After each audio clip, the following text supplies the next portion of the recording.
Prologue. Dr. Lachelle Simpson sat at her desk after a long day of counseling.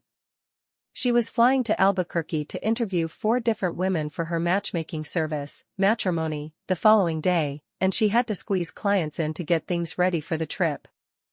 It was rare she interviewed 4 women at once, but these women were suite mates while going to Binghamton University and had all settled near her. Alexis, one of the young ladies, had been her apprentice for 2 summers when she'd still gone to college in New York. Lachelle rubbed the back of her neck tiredly, sometimes wishing she had magic powers that would help her get through her days. Life was overwhelming at times, and this was one of them. Getting ready for her trip while working in extra clients was not pleasant, but it was worth it for her clients in both businesses.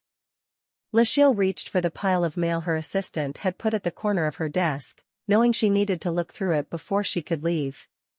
It was Thursday, and she wouldn't be home until the following Wednesday. Each of her interviews took a full day, and she wanted to get some playtime in with Alexis while she was there. Lachelle had never been able to work with someone and not befriend them. Bill, credit card offer, bill, insurance payment, bill, Guild of Godmothers. What is the Guild of Godmothers? I've never heard of such a thing. With one hand she flicked her vibrant purple hair out of her face, and with the other she reached for her letter opener. This letter intrigued her. Dear Dr. Lachelle, we here at the Guild of Godmothers think a lot of women with ingenuity, intelligence, and a need to help others.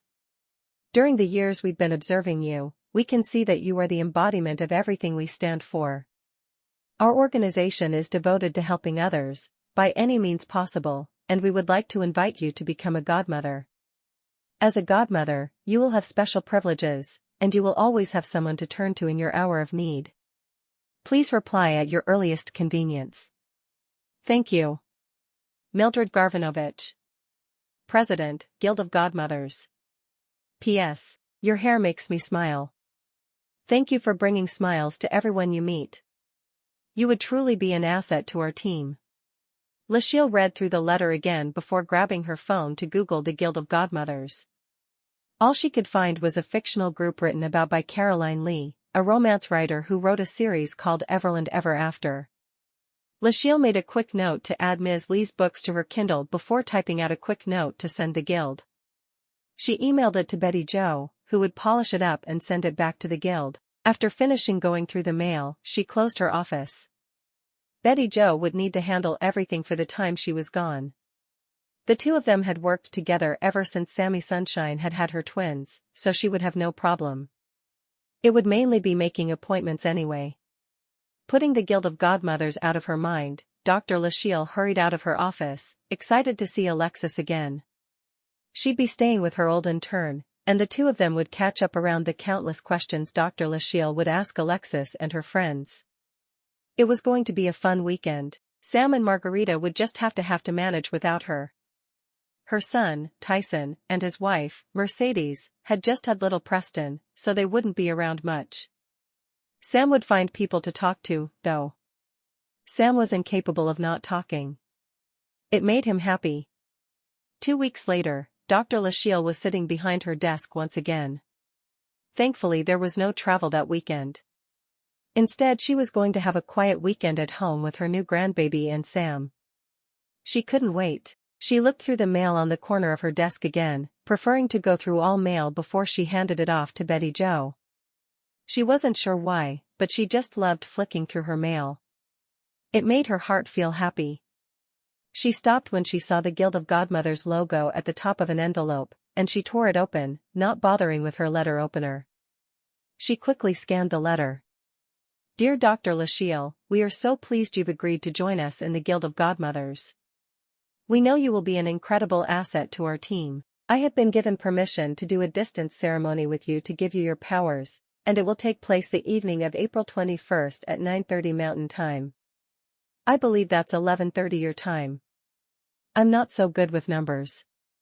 I'm a godmother, not a mathematician. Each godmother has a different gift, and yours could manifest in just about any way. I'm not sure which you will receive, but we will find out soon. You do not need to be awake for the ceremony. I will perform it while you sleep. I do hope you enjoy having an instant group of friends, even if we are across the country in Everland, Wyoming. Let me know if you need more information. Your new friend, Mildred Garvinovich. P.S. Who does your hair? I'm thinking about going pink. Lachelle read through the letter once more. Powers? What kind of powers? Lachelle wasn't sure she believed that she was getting any sort of powers at all, but she didn't care. It was fun to be a godmother. She wondered vaguely if all the other godmothers would be godmothers to her matrimony munchkins, but she decided not to ask. Instead, she'd accept whatever powers the godmothers wanted to give her. Because she knew that she needed power to continue to do what she did. Running a full-time counseling office by day and running matrimony by night. It was exhausting. She put the guilt of godmothers out of her mind, noting absently that the date of her ceremony was the following evening. Within moments, she was back to working on her mail and no longer thinking about guilds or godmothers or even Godzilla. No, she was thinking about her grandbaby again. Little Preston was going to be spoiled right. Chapter 1. Elizabeth Winters hated her job. And her life. Why had she thought being a CPA would be interesting? Yes, she was paid well, but what did that matter without love? She scowled down at the historical Scottish romance in her hands. She loved thinking about love and life in the past. What would it be like to be married to a hunky man in a kilt? She sighed. She wanted to marry the man on the front of her book, but she happened to know he was a very gay cover model. Even if she was interested in him, he would have no interest in her. She rubbed the back of her neck, wishing she had an answer to her troubles. She wanted to get away. Beth constantly imagined going to an airport with everything she owned and getting on the first flight anywhere. She didn't care where. She had never really had a family, having been raised in a series of foster homes across New York City. She had friends but not a lot. She was closer to her book club group than anyone else in the world. Thankfully tomorrow was book club day. She got up and went into the bathroom to brush her teeth. Going to meet with her friends was more important than reading another book. She'd already read this one a half-dozen times anyway. No, it was better she got a good night's sleep. A few minutes later, she was tucked up in bed, with her book. She read for another hour before finally turning out the light. Her mind was on her imaginary Scottish hero. Someday, he'd be hers. If only in her dreams. Beth was surprised to see a new woman at the book club meeting the next day. She clutched her newest Scottish romance, not the one she'd been reading the night before, in her hand as she went into the little bookstore where they always met. At the back of the room was a table, and all 14 of them, 15 this time, crowded around it to discuss their favorite new book they'd read in the past 2 weeks. When the book club had started, they'd all tried to read the same book every month, but they'd realized that though they all read romance, they liked different subgenres of romance, and none of them were happy unless they were allowed to read their own thing. Beth read a lot of Scottish historicals, of course, because who didn't love a man in a kilt? Some of the others read Regencies, dreaming of themselves married to a duke. Still others loved the Old West mail-order bride thing. With their book club it didn't matter what they liked to read, because they all got to talk about it. And they met every other week now instead of once a month. They were too close to wait a full month between meetings. It was something that had slowly grown over time, but Beth loved their group. She'd been a part of it for more than 2 years, and she hoped they would go on forever. She took a seat next to the odd purple-haired woman she didn't know who sat at the end of the table. She smiled sweetly. "I'm Beth." "It's nice to meet you, Beth. I'm Dr. Lachelle Simpson. Most people just call me Dr. Lachelle." The woman's voice was soft and sweet. Beth was immediately drawn to her. "What are you a doctor of?" "Psychology. It's a PhD kind of doctor, not an MD. No one wants me cutting them open. I guarantee it." Dr. Lachelle had a loud, cackling laugh that belied her soft voice. "No one would want me cutting on them either, I'm afraid." Dr. Lachelle leaned over and picked up the book Beth had brought with her. She was the first one there, as usual, so they had time to talk before the others arrived.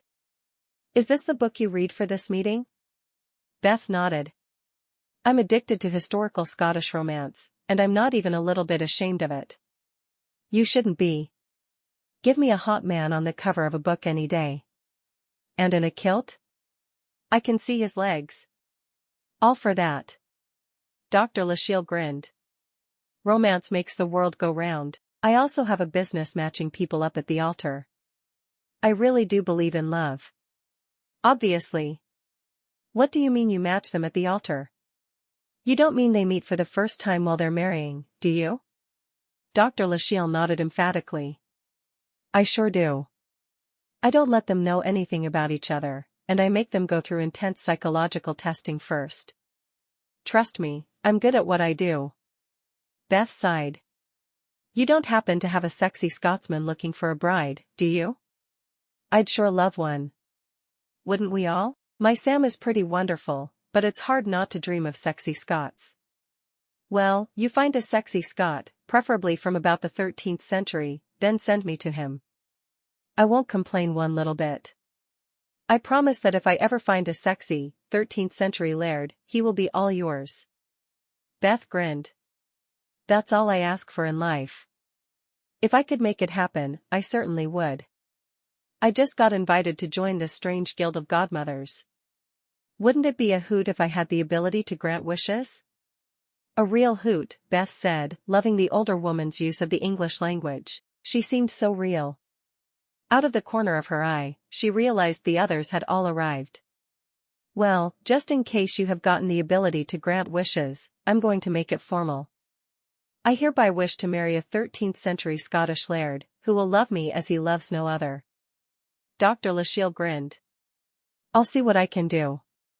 The others sat down, and Beth introduced them one after the other to Dr. Lachelle.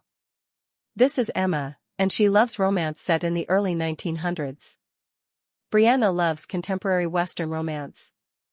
Beth pointed to each person as she introduced her. Penelope likes to read contemporary Westerns. Susan loves mail-order brides. Susan shook her head. I've been on a huge mail-order bride kick lately, but I do read other stuff. Juliet likes contemporary, especially fake relationships. Gemma is always reading mail-order brides, and she loves books about minors. I don't know what the appeal is.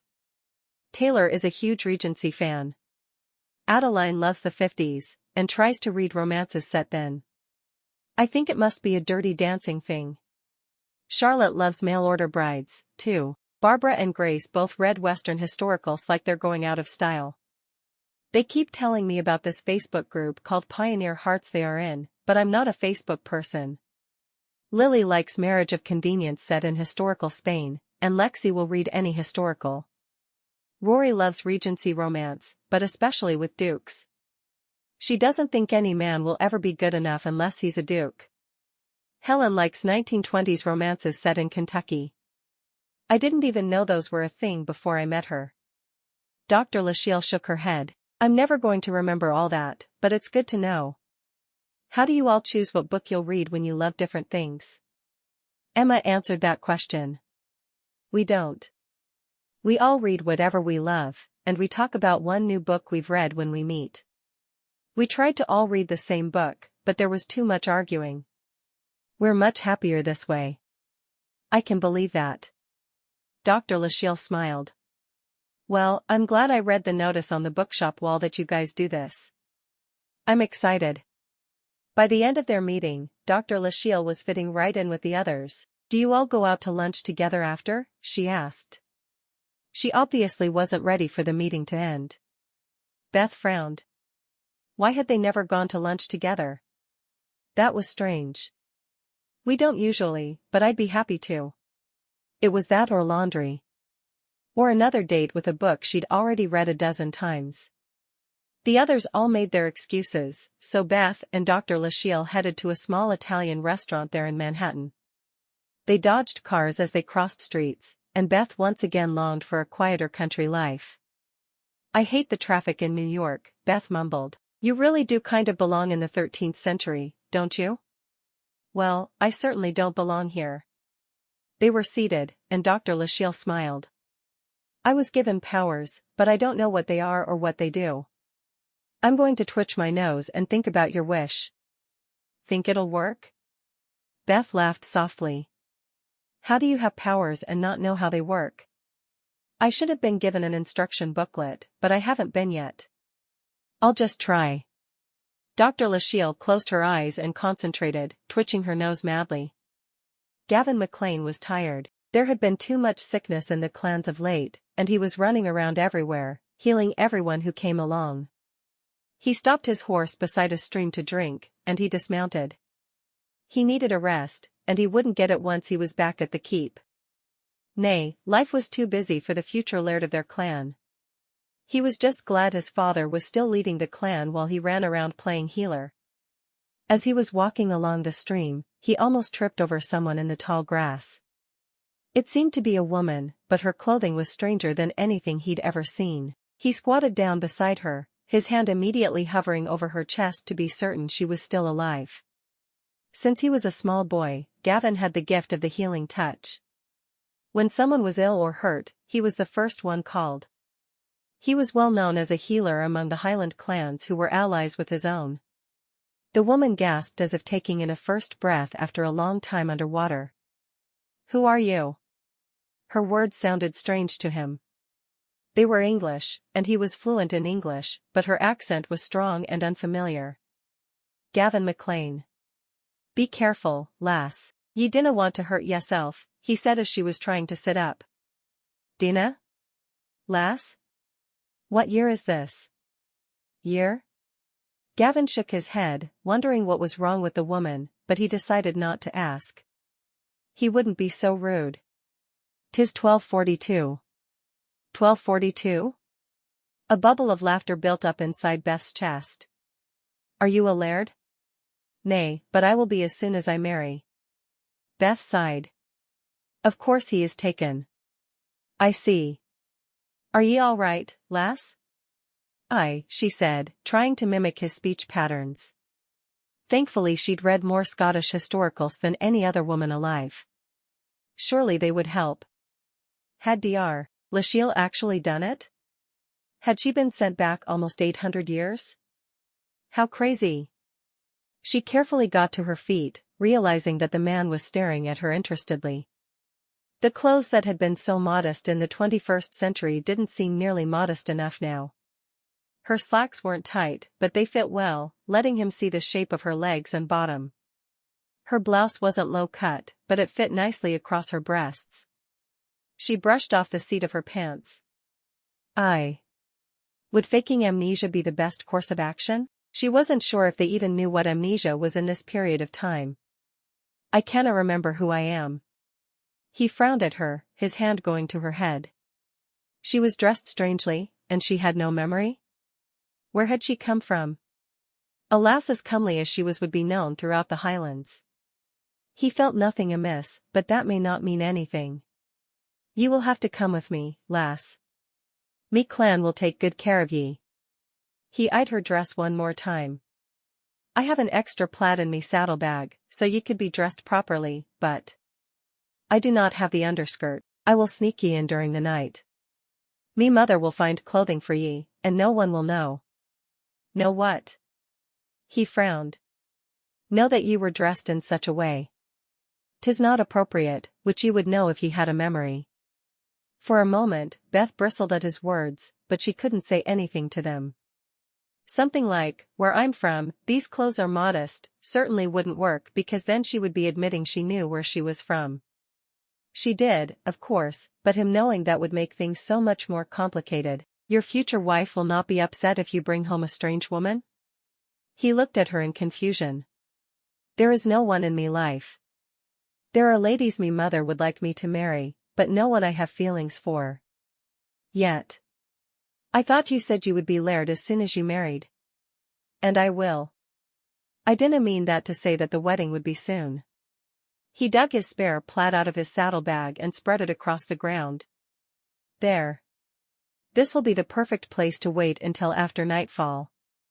We will want to wait until me entire family is asleep. She nodded, understanding completely. Whether she wanted to or not. So your father is laird? He nodded. I am the seventh son. In me family, the seventh son always has 7 sons, and the seventh is the one who inherits. So I will inherit all the responsibility of me clan as soon as I marry. She frowned. That's odd. I've never heard of a family doing things that way. He was uncertain why she had lapsed into her initial accent, and he wanted to ask, but if she had no memory, there was really no point. Do you know much about the way Highlanders do things? I have heard things here and there. She couldn't say she was obsessed with historical Scottish romance. It would make no sense to him. Well, make sure that the things ye have heard are correct. I will try. She looked out over the water, wondering about the man beside her. Tell me about yourself. What are you doing away from your clan? He wondered for a moment what he should tell her but decided the truth was the simplest. I am a healer. Another clan had several sick people and sent for me. I have been gone for 3 days and nights. I am ready to sleep in me own bed. I understand that. Beth couldn't help but think about how different the beds would be in this time period. She'd read a great deal, but things like that were always glossed over. We have several extra rooms in the keep.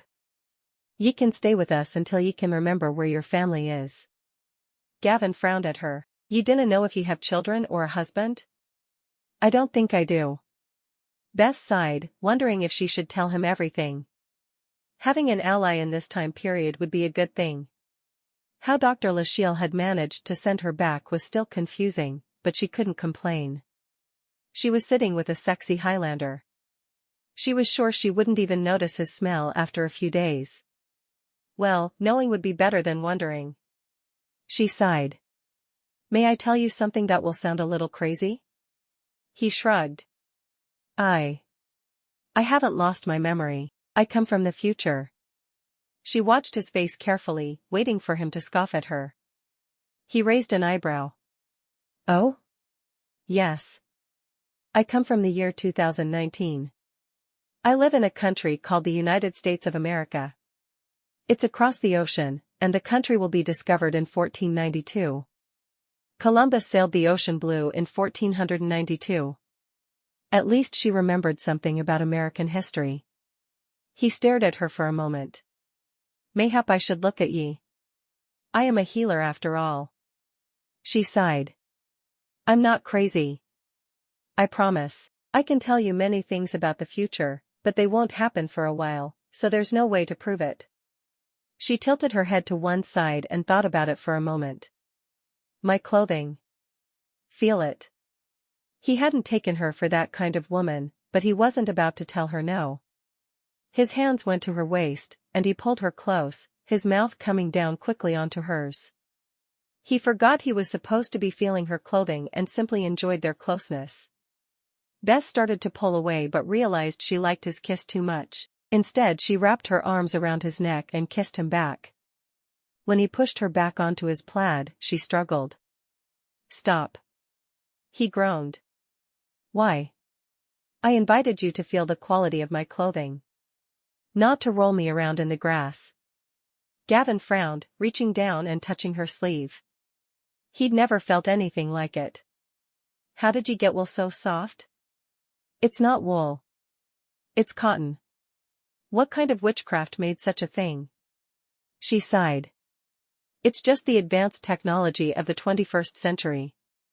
I promise you, there was no witchcraft involved. Gavin shook his head, but he didn't question her further. The word witchcraft was used a little too often for his tastes about his family. He wouldn't inflict it upon this woman. What is your name, then? I'm Elizabeth Winters. People call me Beth. I will accept what ye say as truth unless it is proven otherwise to me. How he was going to explain a woman from the future to his parents, he didn't know, but they accepted his healing abilities as normal. And he had always accepted his father's ability to move his body through things that were solid as normal. How could he question her for traveling through time? How did you manage to come here, then? She shrugged. That I don't know. I met a woman, and we were joking, and she said she was going to try to send me through time. The next thing I knew, I woke up here. He nodded, wondering how such a thing could happen. But he wouldn't question it too much. Then others may do the same to him. Chapter 2. As Beth and Gavin talked through the afternoon, she realized she did have something she could use to prove to him that she was from the future. She reached for her purse, pulled out a bottle of Tylenol, and handed it to him. Gavin took the object and slowly turned it in his hand. The handwriting on this is so perfect. It's printed. And the bottle is made of plastic, but plastic won't be invented until the 1920s, I think. I'm not great with history, but I love to read it. She thought about pulling out her book, The Laird's Lady, but decided it might not be the best idea in the world. She didn't want him to know just how sexy she found men in kilts. It might make him feel like he could take advantage of the situation, and that was the last thing she wanted to happen. Printed?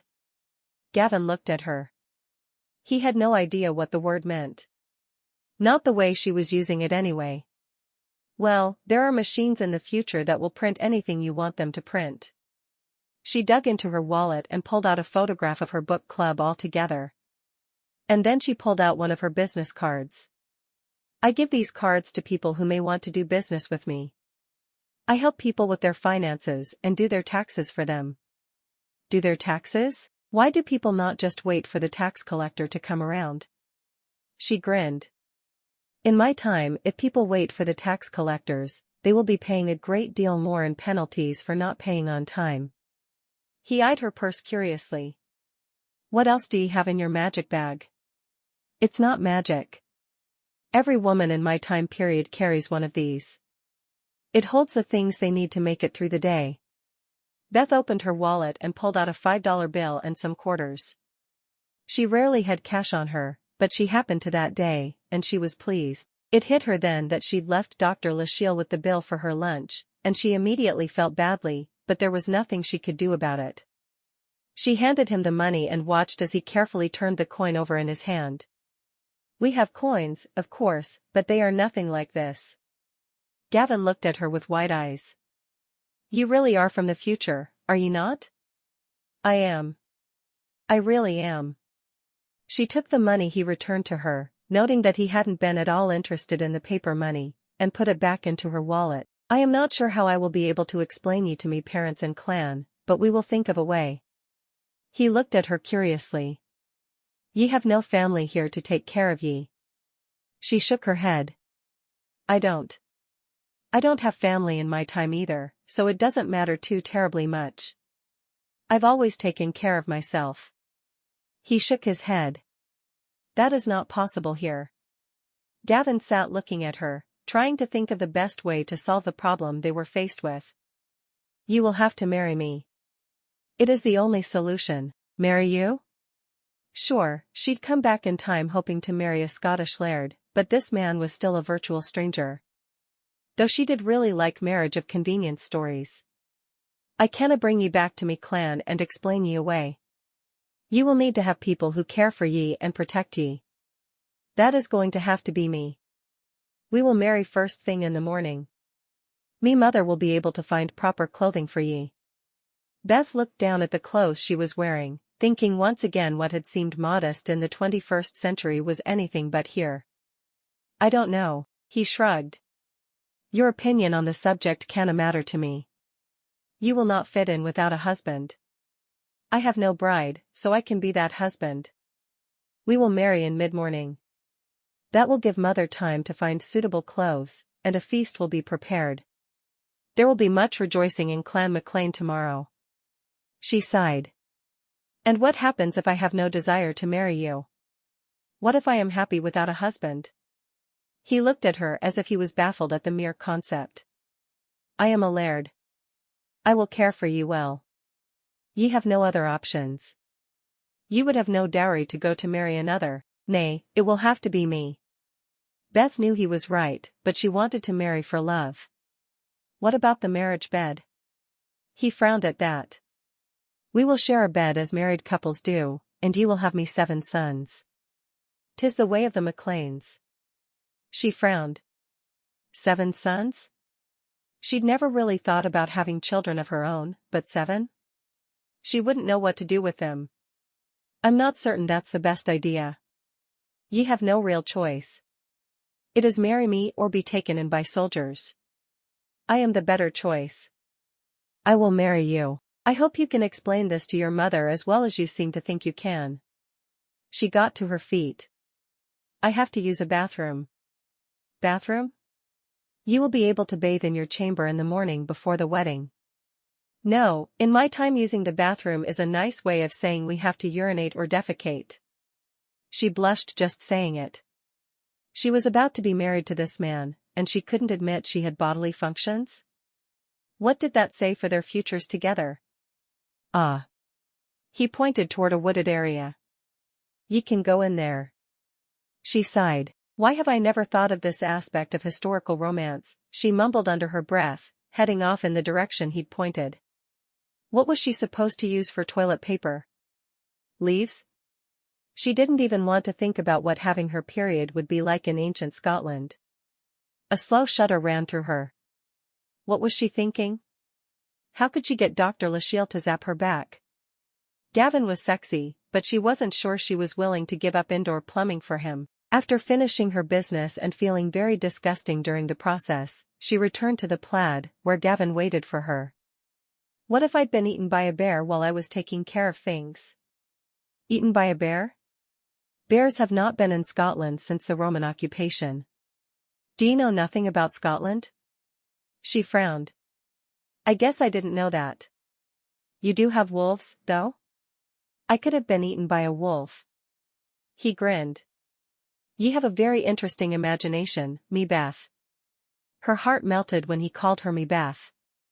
Maybe she could live without indoor plumbing after all. Surely they at least had outhouses in the Scottish village where he lived. Am I your Beth? Gavin frowned at her. If ye plan to marry me tomorrow, then ye had better be me Beth. Everything was happening so quickly. Just like in the kind of romance novel she favored. It felt like she was living in a dream world. I suppose I am, then. Gavin reached for her, pulling her against him. And now I get to kiss ye. Beth stared up at him, a little nervously. Would he know she'd never really been kissed? She didn't count the unfortunate incident her sophomore year in college when a drunken frat boy had grabbed her while she was walking home late from the library and kissed her. That had ended with her knee connecting somewhere he hadn't enjoyed, and he'd avoided her for the rest of her days at the school. She nodded slowly, agreeing to the kiss but worried about it. Yes, he'd kissed her once, but she hadn't been expecting it. Now she was. Would he think she'd be more experienced when she was expecting it? Her thoughts stopped when he lowered his mouth to hers, his lips teasing. His hands went to the back of her waist and splayed there, feeling huge and warm against her skin. She slowly wrapped her arms around his shoulders and held on for dear life, pressing herself against him. This was how the kisses felt in her novels. This man. He was exactly what she wanted and needed. Exactly. She moaned softly against his lips, feeling as if she was in a different world, but then. Well, she was in a different world. It had been early spring when she left New York, a bit of the snow still on the ground. Now it must be summer. The Highlands were everything she'd dreamed they'd be. He lifted his head and looked down into her eyes. You will be a good mother to me sons. How do you know that with just a kiss? She asked, frowning at him. I have absolutely no experience with children, and I never really thought I'd have them. I just know. He rubbed her cheek with his thumb. You will learn to be a good mother. Me own mother will be there to help ye every step of the way. She shuddered. She would be meeting her future mother-in-law in less than 24 hours. Will she hate me? He frowned. Why would she hate ye? Is there something I dinna know about ye? Not at all. It's just. Every woman I know who has a mother-in-law hates her. People have contests to see who has the best mother, but no one does that to see who has the best mother-in-law. I'm afraid she'll take one look at me and declare me unfit to bear her grandchildren. He threw his head back and laughed. I see nothing changes even over centuries. Most women I know dinna love their husbands' mothers, but they work to get along with them. Is it the same in your time? It is. Very much so. Well, me mother is nothing like others. She thinks of each of her sons' wives as her own daughter. She will think of ye the same way. Good. I will need guidance. She made a face. Will we tell her I'm from the future? He tilted his head to one side, studying her. Me family has always been a bit different from others. There are 7 sons in each generation, and each 7th son has 7 sons. And there are powers. Me father can move through objects. Me grandfather can grow plants at will. And I have the power to heal with me touch. Nay, we will tell me parents, and they will immediately understand. Trust me. She took a deep breath before nodding. I've never even known my mother. She died in childbirth, and then my father died when I was 6. So you lived with other family? Beth shook her head. I've never had any other family. I lived with people who were paid to let me live there. She knew that was a rude way of explaining the foster care system, and there had been families who seemed to genuinely care but not nearly enough in her opinion. That is sad. Me family will make ye feel like one of us. He grinned. The entire clan will be pleased to have ye. They were starting to think I would never marry. He looked to be in his late 20s, and that did seem quite old to be unmarried for the time period. Why haven't you married? He shrugged. I have always been busy. Learning to lead the clan and running off to heal people in our allies' clans. It has been hard to be the local healer and the future laird. And I'm easy, because I need somewhere to be and no courting is necessary. Gavin frowned. I dinna say that, lass. You didn't have to. I understand completely. Beth sat back down on the plaid and pulled the bottle of Tylenol out of her purse. Her headache was getting worse. Thankfully she had a bottle of water in her purse as well, and she swallowed the medicine with the water. What are you swallowing? He asked, frowning at her. It's a headache medicine. Traveling back hundreds of years in time has given me a bit of a pain, so I'm going to take care of it. He reached over and rested his hand against her forehead, closing his eyes for a moment. He felt the pain move into his own head and gradually fade away. Healing always brought the pain on him, but it was for a brief time, so if he could do good for others, it was worth it. Is that better? Beth nodded, wishing she hadn't wasted the Tylenol. It wasn't like she could just run to the corner store and buy more. What do most people use when they get a headache? She asked. Most just ignore them, or if they have a healer, they will be given herbs for it. Or if they have a healer like me, I can take the pain unto myself, and it will dissipate from me quickly. You mean you experience pain when you heal others? He nodded. Aye, but only for a moment, and then 'tis gone. Please don't heal me again, then. I'd rather you not have to experience my pain. She wouldn't ask her worst enemy to take even a bit of pain from her, so why would she ask it of her future husband? I canna agree to that. It dinna hurt me for long. It was a flash, and then over. Only there as long as lightning would be in the sky. Beth sighed. I guess I can't stop you, but I don't like the idea of you hurting yourself for me. I do it for strangers. Why wouldna I do it for me wife? Do we have to marry tomorrow? Could we wait a week or two to get to know one another better? Do you think you might not marry me if we wait? She thought about his question for a moment before shaking her head. No, I'm pretty sure I'll marry you, but I want to know you better first. Gavin frowned. I would rather we do it immediately. Me clan isna as welcoming as me family. If they dinna think we should marry, they may try to prevent it. Do they have a say in whom you marry? Nay, not in the way ye think.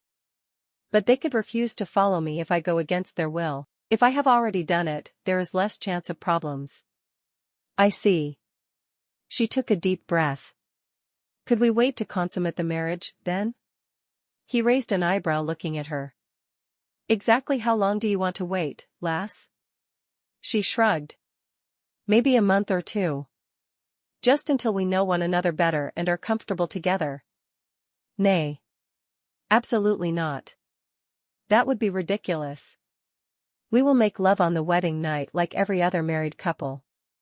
Beth sighed. I suppose I can't really argue with you. You're getting me out of a bad situation. Secretly, she was thrilled he hadn't accepted her request, because she didn't think they should wait. But she was nervous. And everyone in the romances she read asked their men to wait when it was a marriage of convenience. It seemed to be the required thing to do. I promise you Wilna be unhappy. He put his hand under her long hair and pulled her mouth to his once again. Getting her used to his touch was the way to make her less nervous about their wedding night.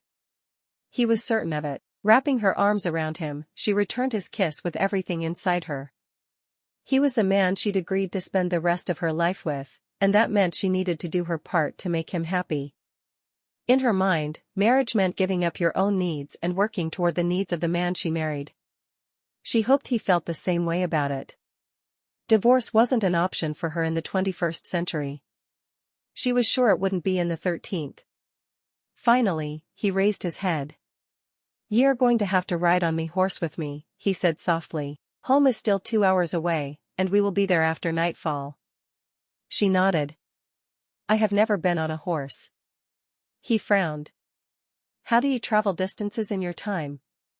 "We ride in vehicles that are fueled by gasoline. They're called automobiles." He shook his head. Of everything she'd told him so far, that seemed the most far-fetched. Chapter 3. An hour before dark, he gathered up the things they'd spread on the ground and carefully tied them up behind the saddle. "Are you ready to go?" Gavin asked Beth. She nodded, taking a deep breath. He already accepted her, but how would his family and his clan feel? She was ready for rejection, but she hoped it wasn't forthcoming. "I think I am." He mounted his horse and reached a hand down for her to help her up, telling her to step onto his foot to use it as a way to get onto the back of the horse. "Are ye all right?" he asked after her arms were wrapped tightly about his waist. "I think so. I've never been on a horse. I didn't realize they were so high off the ground." She had to wonder how she could live in a 7th-floor apartment and not mind going out onto the balcony, but she was petrified on the back of this horse. It was just like her. He smiled, happy she couldn't see it. "You just hold on tight, lass." He kept the pace slower than he usually would to keep her from becoming frightened, and they headed toward his McClain lands and home. He was ready to be home, but he found he was just as ready to be married to the beautiful woman sitting behind him. When they reached the stable hours later, he helped her down before unsaddling the horse himself. The stable master was already in bed for the night, and he knew most of the clan would be. That's why he felt it was safe to bring her home now. "We should be quiet as we head to the keep. Hopefully me parents are already abed, but if not, they will help. I will tell them the truth about ye, but no other." She frowned. "I'm not sure even telling your parents is a good idea. Me parents have dealt with things that are strange their entire lives. They will understand in a way no one else will." "All right." Together they hurried across the land, and when he opened the door to the keep, he heard voices. It sounded like it was only his parents, so he led her to them in the sitting room, where they were spending the evening together.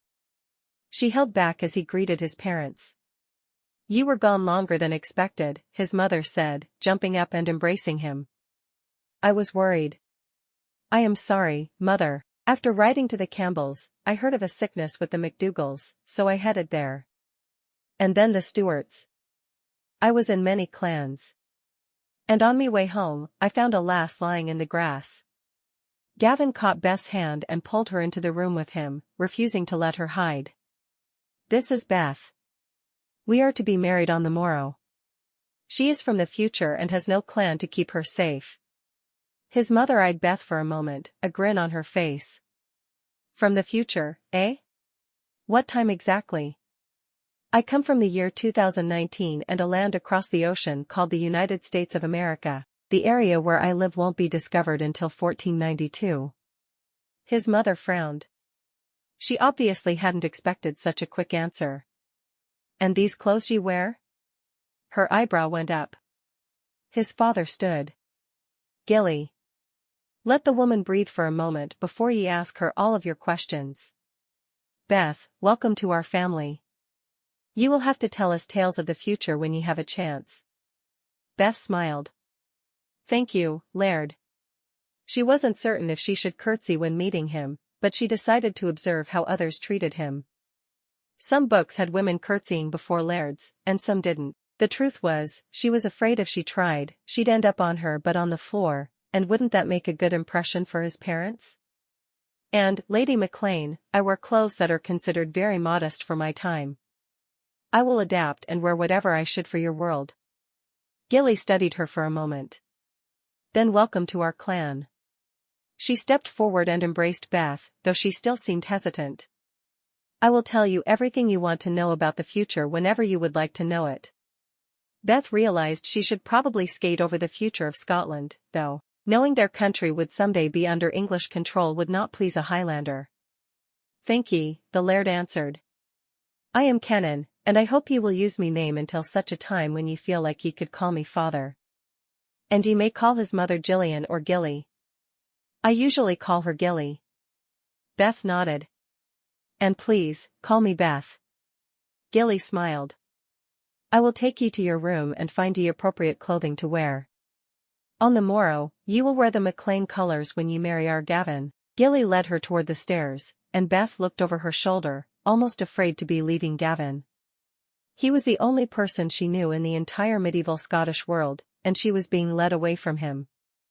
Thank you for helping me to find clothing, she said softly. That is no problem. Tell me what a day is like in your time. I am fascinated to hear about the future of the world. It was obvious to Beth that the woman didn't believe her, but she still carried her purse. She'd show her the bottle of Tylenol and see what she made of it. I usually wake up early, and I go to a room where I exercise on a machine. It's a moving walkway type thing. I live in a big city, bigger than you can probably imagine. Millions of people live there. And after ye exercise on this machine of yours? I dress and ride something called a subway. It's a way to move people from one place to another underground. I take the subway to my office, where I work to help people with their money all day long. It's work with numbers, and it pays the bills. Then I go home, and I read books. Books about ancient Scottish lairds. She couldn't show her future mother-in-law the book she had with her. That was for certain. Do ye enjoy your work? Gillian asked, seeming to believe Beth for the first time. I do not. I would much rather be doing something else, but as an orphan, I knew I needed to use my mind to do well. Gillian frowned. Ye are an orphan? Beth nodded. My mother died in childbirth, which is very uncommon in the time I come from. And my father died when I was a little girl. I barely remember him. So ye lived with family? I have no family. I lived in what were called foster homes. Beth quickly and concisely described the foster care situation. Most of the people I lived with were very kind. But ye never had a family of your own? Gillian couldn't seem to comprehend that. Beth shook her head. I never did. She shrugged. Life wasn't easy, but in some ways, it was easier than your life here, even as an orphan. Gillian nodded. You will have to explain that to me someday. For the time being, we need to find ye a nightgown. And a plaid to wear for the ceremony tomorrow. You don't mind that I'm marrying Gavin, then? Gillian frowned for a moment. Mind? I suppose I canna say I mind. Well, it is a bit hard to believe ye come from the future to marry me, son. I could show you some things that may convince you. They convinced Gavin. For a moment, it seemed that Gillian would agree. I dinna think that is necessary. Beth was relieved. She would rather be believed on her own merit. Thank you. Let us get ye dressed for sleep, and then we will talk about the ceremony on the morrow. I will assign one of me other daughters to stand with ye and help ye. Your other daughters? I haven't met any of your daughters yet, lady. Gillian laughed softly. Ye are about to marry me youngest son. If that doesna make ye me daughter, then what does? Beth felt a warmth rush through her at the words. As much as Lady Gillian had seemed to disbelieve her, she was now accepting her wholeheartedly. As a daughter. It made Beth want to cry. Within minutes, Beth was dressed in a floor-length white nightgown. She wore nothing under it, and Gillian had seemed greatly interested in her bra when she took it off. This doesna look comfortable, trust me, it's not something you ever want to wear. Does every woman in your time wear one of these things? Most do. There was bra burning in the 1960s, and I almost wish I could have been part of it. I think I would feel the need to burn this, Gilly said. Mayhap we will start a fire with it when no one is looking. Her eyes were filled with mischief as she made the suggestion. Beth laughed. She knew she was going to like Gilly. Sounds good to me. We will work on moving to our new cottage on the morrow, Gilly said. I will miss this place. Wait. New cottage? Why aren't you just staying here? Gilly shook her head. Nay. Ye and Gavin will need time alone together as newlyweds. You really do not want his parents around. Beth frowned. But I feel like I'm kicking you out of your own home. 'Tis the way of things in Clan McClain. When I married Kenan, his parents moved out, and I felt badly about it. I had known them since I was a small girl, and I hated it that they didn't feel like they could stay. I realized later that it was for the best, though. Will you live close by? Aye. We will be in the village, next door to Kenan's parents. Dinna worry about that, lass. So if I have questions, you'll answer them? Beth wasn't ready to live in the 13th century, let alone ready to be the lady of a clan. Aye, child. I will always be close. Remember, ye will be me daughter as much as Gavin is me son. Any questions ye have will be answered by me. Day or night, ye can knock on me door. Gillian smiled sweetly. I know how overwhelming it is to suddenly find yourself the lady of a large clan. I appreciate it. Beth climbed into the small bed. Thank you for welcoming me as you have. I hope we'll be close. Aye, we will, because we both want to be. After Gillian had left the room, Beth lay in bed, staring up at the ceiling. She already loved her new mother-in-law. Hopefully, they really would be close. The McClains seemed like an odd bunch, but if they could do all Gavin said they could, it would be an interesting family to be a member of. Of course, for Beth, any family would be interesting. As she closed her eyes, her last thought was about how Gavin's lips had felt on hers. In just a few hours, they would be married. And she would be a wife. And the lady of a historic Highland clan. It hadn't been what she expected when she'd woken up that morning, but how could she complain? Her life was a dream. Beth was awoken the following morning when two servants carried a big tub into the room where she slept, while a stream of other servants followed behind with buckets of water. She sat up in bed and held the covers to her chest, feeling vulnerable. The servants left without a word, and Beth looked around for a chamber pot. She needed to go, but... You. She used the thing and undressed, slipping into the water. She leaned back in the big wooden tub, feeling as if she could get used to the feeling. It was so different than baths she'd taken in the past, of course, but it wasn't bad. She'd been soaking for only a few minutes when the door opened again. A woman she'd never seen stood looking down at her with a smile. Gilly sent me to help you with your bath. May I wash your hair? I've always washed my own hair. The girl grinned. I am Morven. I have been Gilly's personal maid for many years. I am happy to help ye. Finally, Beth nodded. It felt strange to have someone help her bathe, but she understood that she would have to get used to things like that. As Morven washed her hair, she chattered away happily. I was there for the birth of all 7 of Gilly's sons. When they discovered that Gavin had the healing touch, there was much rejoicing in the household. Does everyone know about his healing touch? Nay. Usually, he gives people a pinch of herbs in a glass of water, and then he heals them with his touch. People assume the herbs are healing him, but 'tis really Gavin's power. His grandfather has always done the same with his growing power. He will spread something on the crops, and then use his powers to grow them.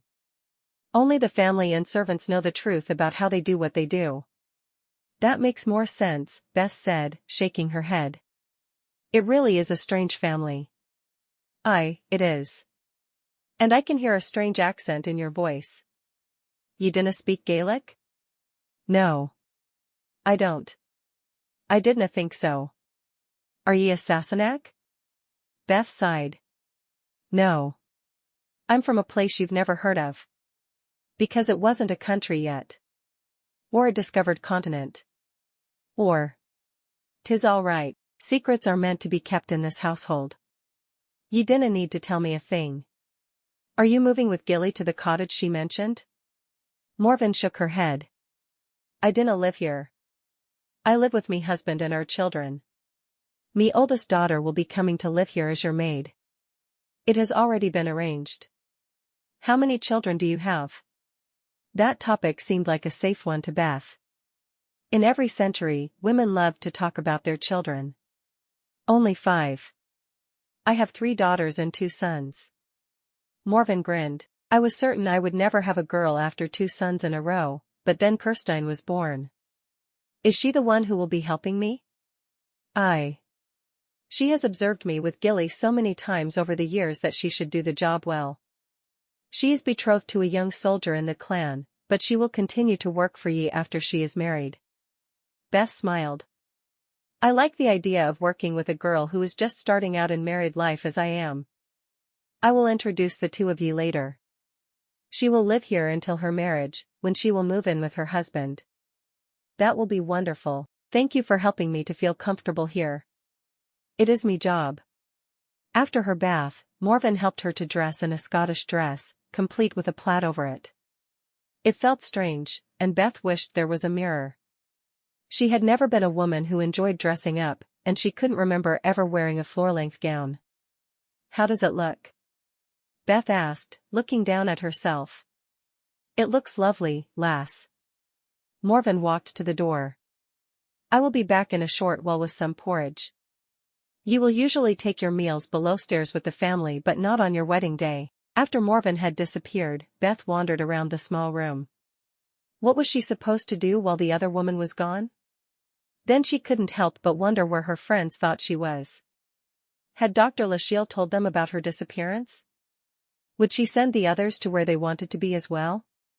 She shook her head. Those questions were not for her to answer. She sat and waited patiently, wishing she could play with her cell phone.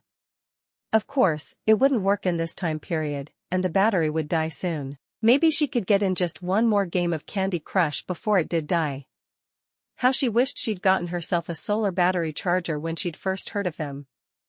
It just hadn't seemed to make sense with her lifestyle. She had used her phone very little since she'd charged it, and perhaps it would still be fine. She felt like she needed to keep it close, as it was her last connection to the 21st century. Of course, none of the internet things would work now. She wished she could do just a bit more research on the time period, but the book she'd brought with her would have to be enough. If she could figure out where to hide it. Hopefully the author had done her research well. Life here would be very different than what she was used to, but that would have to be all right. She would simply get used to things. She couldn't help but wonder if there was a loophole to her wish. Would she be given the chance to travel back to the future? Or was she stuck here forever? And did she really feel stuck? Gavin was handsome and smart. She enjoyed being around him. Surely love would come. It always did in the romance novels she read. Morven opened the door and took her mind off her thoughts. With her was her daughter. This is Kirsten. She will be your maid after today. I brought her to sit with ye while ye eat, and ye two can spend some time getting to know one another. As soon as she was gone, Beth looked at Kirsten. I'm happy to meet you. I hope we'll be fast friends. I canna see us being anything else, Kirsten said with a smile. Let me tell ye about me betrothed. Chapter 4. When it was time for the wedding, Lady Gillian knocked on the door to the room Beth had used. Are ye ready? 'Tis time. Beth got to her feet, her hair in a long braid down her back. I'm ready. Gilly smiled at her. You make a beautiful bride, Beth. Thank you, Lady McClain.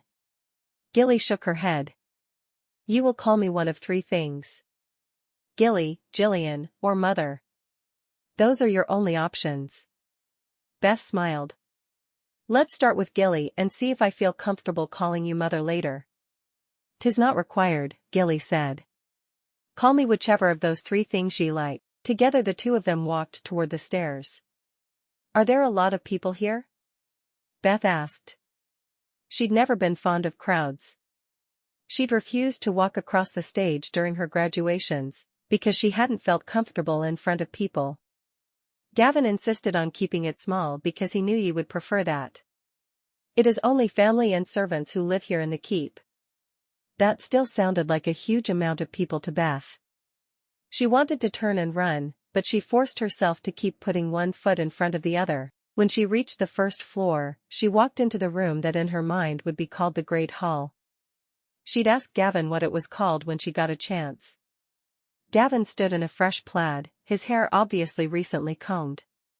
It was dark, and yesterday it had been sticking up in a variety of fun ways. Today it looked like someone had attacked him with a wet comb, ensuring his hair would stay down. Gel would have helped, but she had a feeling there wasn't any hair gel in this time period. She stepped up beside him, and he took her hand, the two of them turning to face the priest. She responded when prompted, feeling herself shaking. When Gavin was told to kiss her, he didn't hesitate. He pulled her into his arms and kissed her for all he was worth.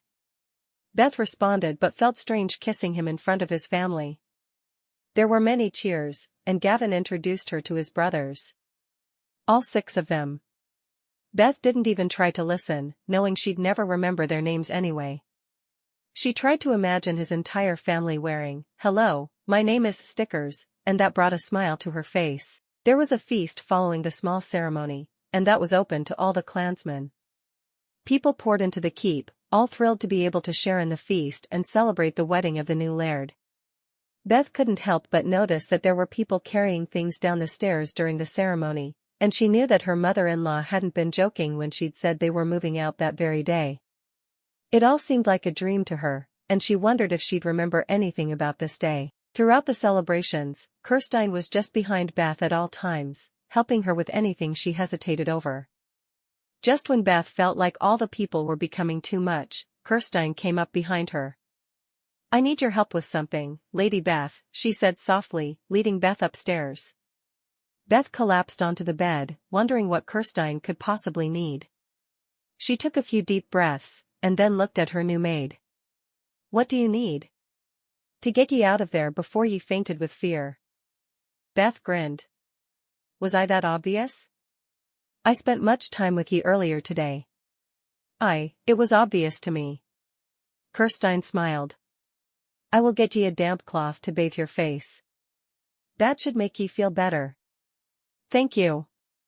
Beth realized it seemed odd that someone with social anxiety could survive in New York, but she'd always been careful to hide it. She'd hide behind her phone or a book, and the world would disappear away. Even on the subway, she could close her eyes and listen to a book on tape. The room Kirsten had brought her to was much larger than the one she'd spent the night in, and the bed was 3 times the size. This must be the bedroom she'd be sharing with Gavin. How was it that she could be both excited and nervous about the night to come? Kirsten brought her the cloth, and she spent a minute bathing her face. "How long could I hide here before someone noticed I was missing?" Beth asked. Kirsten smiled. "Gavin was very aware of me taking ye from him, but I dinna think anyone else will notice anything for a little while yet." "Good. Was your betrothed at the feast?" Beth asked. "He was one of the men helping the former laird and lady move their things to their new home. I will ensure ye meet him soon." "That would be nice." Beth was glad to have a friend and confidant in this place already. It was good not to feel quite so alone. "So what else will happen today? How long will the feast last?" "Well into the night. The men will be asking Gavin how he feels about different fighting strategies and many other things ye willna care about. I will make sure ye are free to leave just as soon as I can. Would ye mind feigning a headache?" Beth frowned. "That will work for everyone but Gavin. He will know. He will understand. I promise. Ye can claim to have a slight headache, and we will come up here. I will help ye ready for bed, and then we can talk. I have heard ye come from another time, and though I promise to tell no one about that, I would love to hear more myself. I'm not sure you're supposed to know that. But as your maid, I will need to know everything there is about ye so I can help ye better. I promise ye, I will keep the secret to me grave. Even me betrothed will never know. Beth nodded, understanding the reasoning. She took a few more deep breaths and stood. I thank you for keeping my secret and for helping me escape. Now, I need to get back there and pretend it's where I want to be. I will be watching ye for signs of ye needing to escape, Kirsten said with a smile. We will go whenever ye need. I appreciate that. 'Tis me job. And I can see that with a lady like ye, it will be one I love. Kirsten led her down the stairs and back to Gavin's side. Beth was surprised when his arm came around her waist, seemingly without him even noticing he was doing it. Are ye all right? He asked softly. Yes, I just don't do well with a lot of people around. Beth hated admitting it, but it was something he'd definitely learn in time, whether she wanted him to or not. As the evening wore on, she tried many new foods, refusing to think about what she could possibly be putting into her mouth. She knew the foods were all commonly eaten by the ancient Scots, and they were known as a strong and hardy people, so she wouldn't complain about anything. Hopefully no one would ever tell her which thing was mutton, because the mere thought of eating sheep made her want to gag. When Beth started to get overwhelmed again, Kirsten took her arm and said, Let me take you to the kitchens to meet the staff there. They will all appreciate your thanks for a wonderful feast. This time Beth knew what her maid was doing, and she smiled, nodding. Thank you for your rescue. Kirsten giggled. I have a feeling this will happen often in the years to come. We will learn to do it even more smoothly. She led her to the kitchen and introduced her to the women who were busy cooking. One woman's face was bright red from the heat in the room. Lady Beth, this is Morag, our cook. She will introduce her staff. Beth smiled at Morag after the introductions had been made. The feast today has been wonderful. I thank you for making my wedding day so special. Morag smiled and nodded. 'Tis me pleasure, Lady Beth. Please just call me Beth. I don't need anyone to be so formal around me. Morag nodded again. I hope you will make some time for me on the morrow so the two of us can sit down and go over what you would like for me to cook. I'd be happy to. Beth was thinking some chili would be wonderful, but she seemed to remember tomatoes were a New World discovery. Maybe Morag would be able to make her a shepherd's pie. That was one of her favorite things from the time she was a child, but wait. Weren't potatoes a New World food as well? And she knew chocolate was. Ugh. All of her favorite foods were gone. She sighed. If only she could make a decent taco, she'd be happy. Before long, Beth was back and part of the feast. Gavin introduced her to his brothers and their wives, as well as a plethora of nieces and nephews. As someone who had never had a family, Beth was both overwhelmed and thrilled. A family as big as this one was sure to keep her busy. And the 7 children Gavin kept telling her she'd give birth to. If he knew anything about modern-day genetics, he'd know it was impossible to predict the number of children that way, and the fact they'd all be boys. She wanted to laugh, but she didn't dare. She needed him to believe her, so she needed to believe him. The feast was still going strong when Kirsten came to her and whispered that it was time for her to prepare for bed.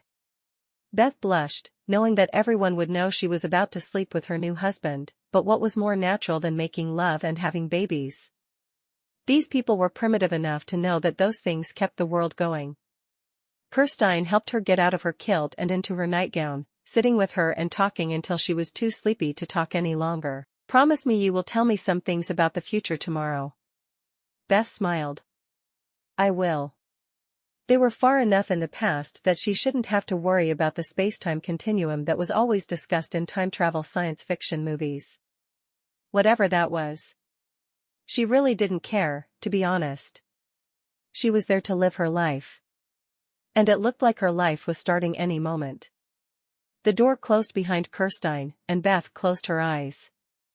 Gavin was very aware when his wife was taken from him, and he vowed he would follow just as soon as he could. He had just decided to leave the feast when a contingent of soldiers walked up to him. Sorry, Laird, but the McPhersons have raided again. What did they take? He asked, brushing his dark hair away from his face. He honestly didn't much care what they'd taken, as long as it wasn't his new wife. Her, he was keeping.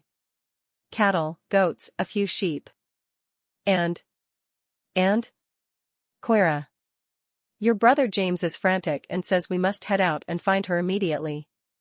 Gavin sighed. We must. Coira was his niece and only 4 years old. She must be found and returned. He had no doubt even the evil McPhersons wouldn't hurt the child, but they needed something. He had to find out what. Ready a raiding party. I will lead it.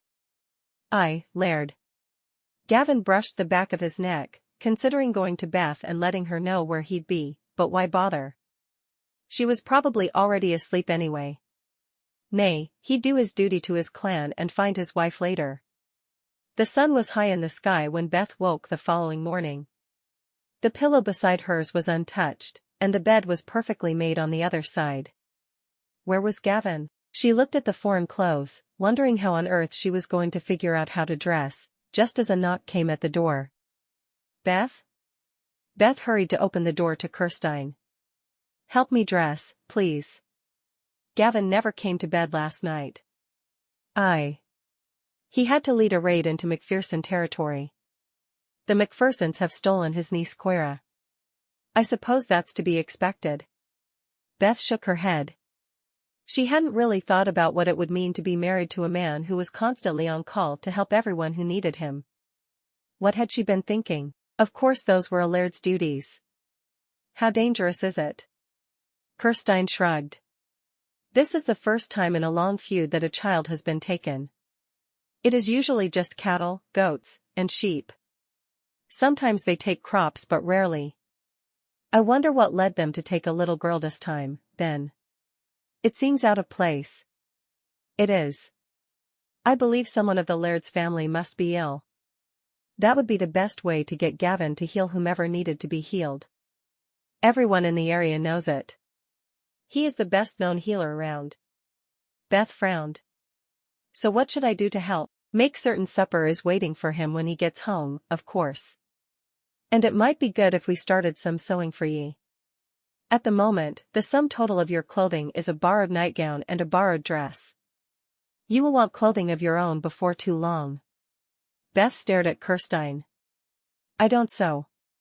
The maid frowned at her. How do ye get your clothing then?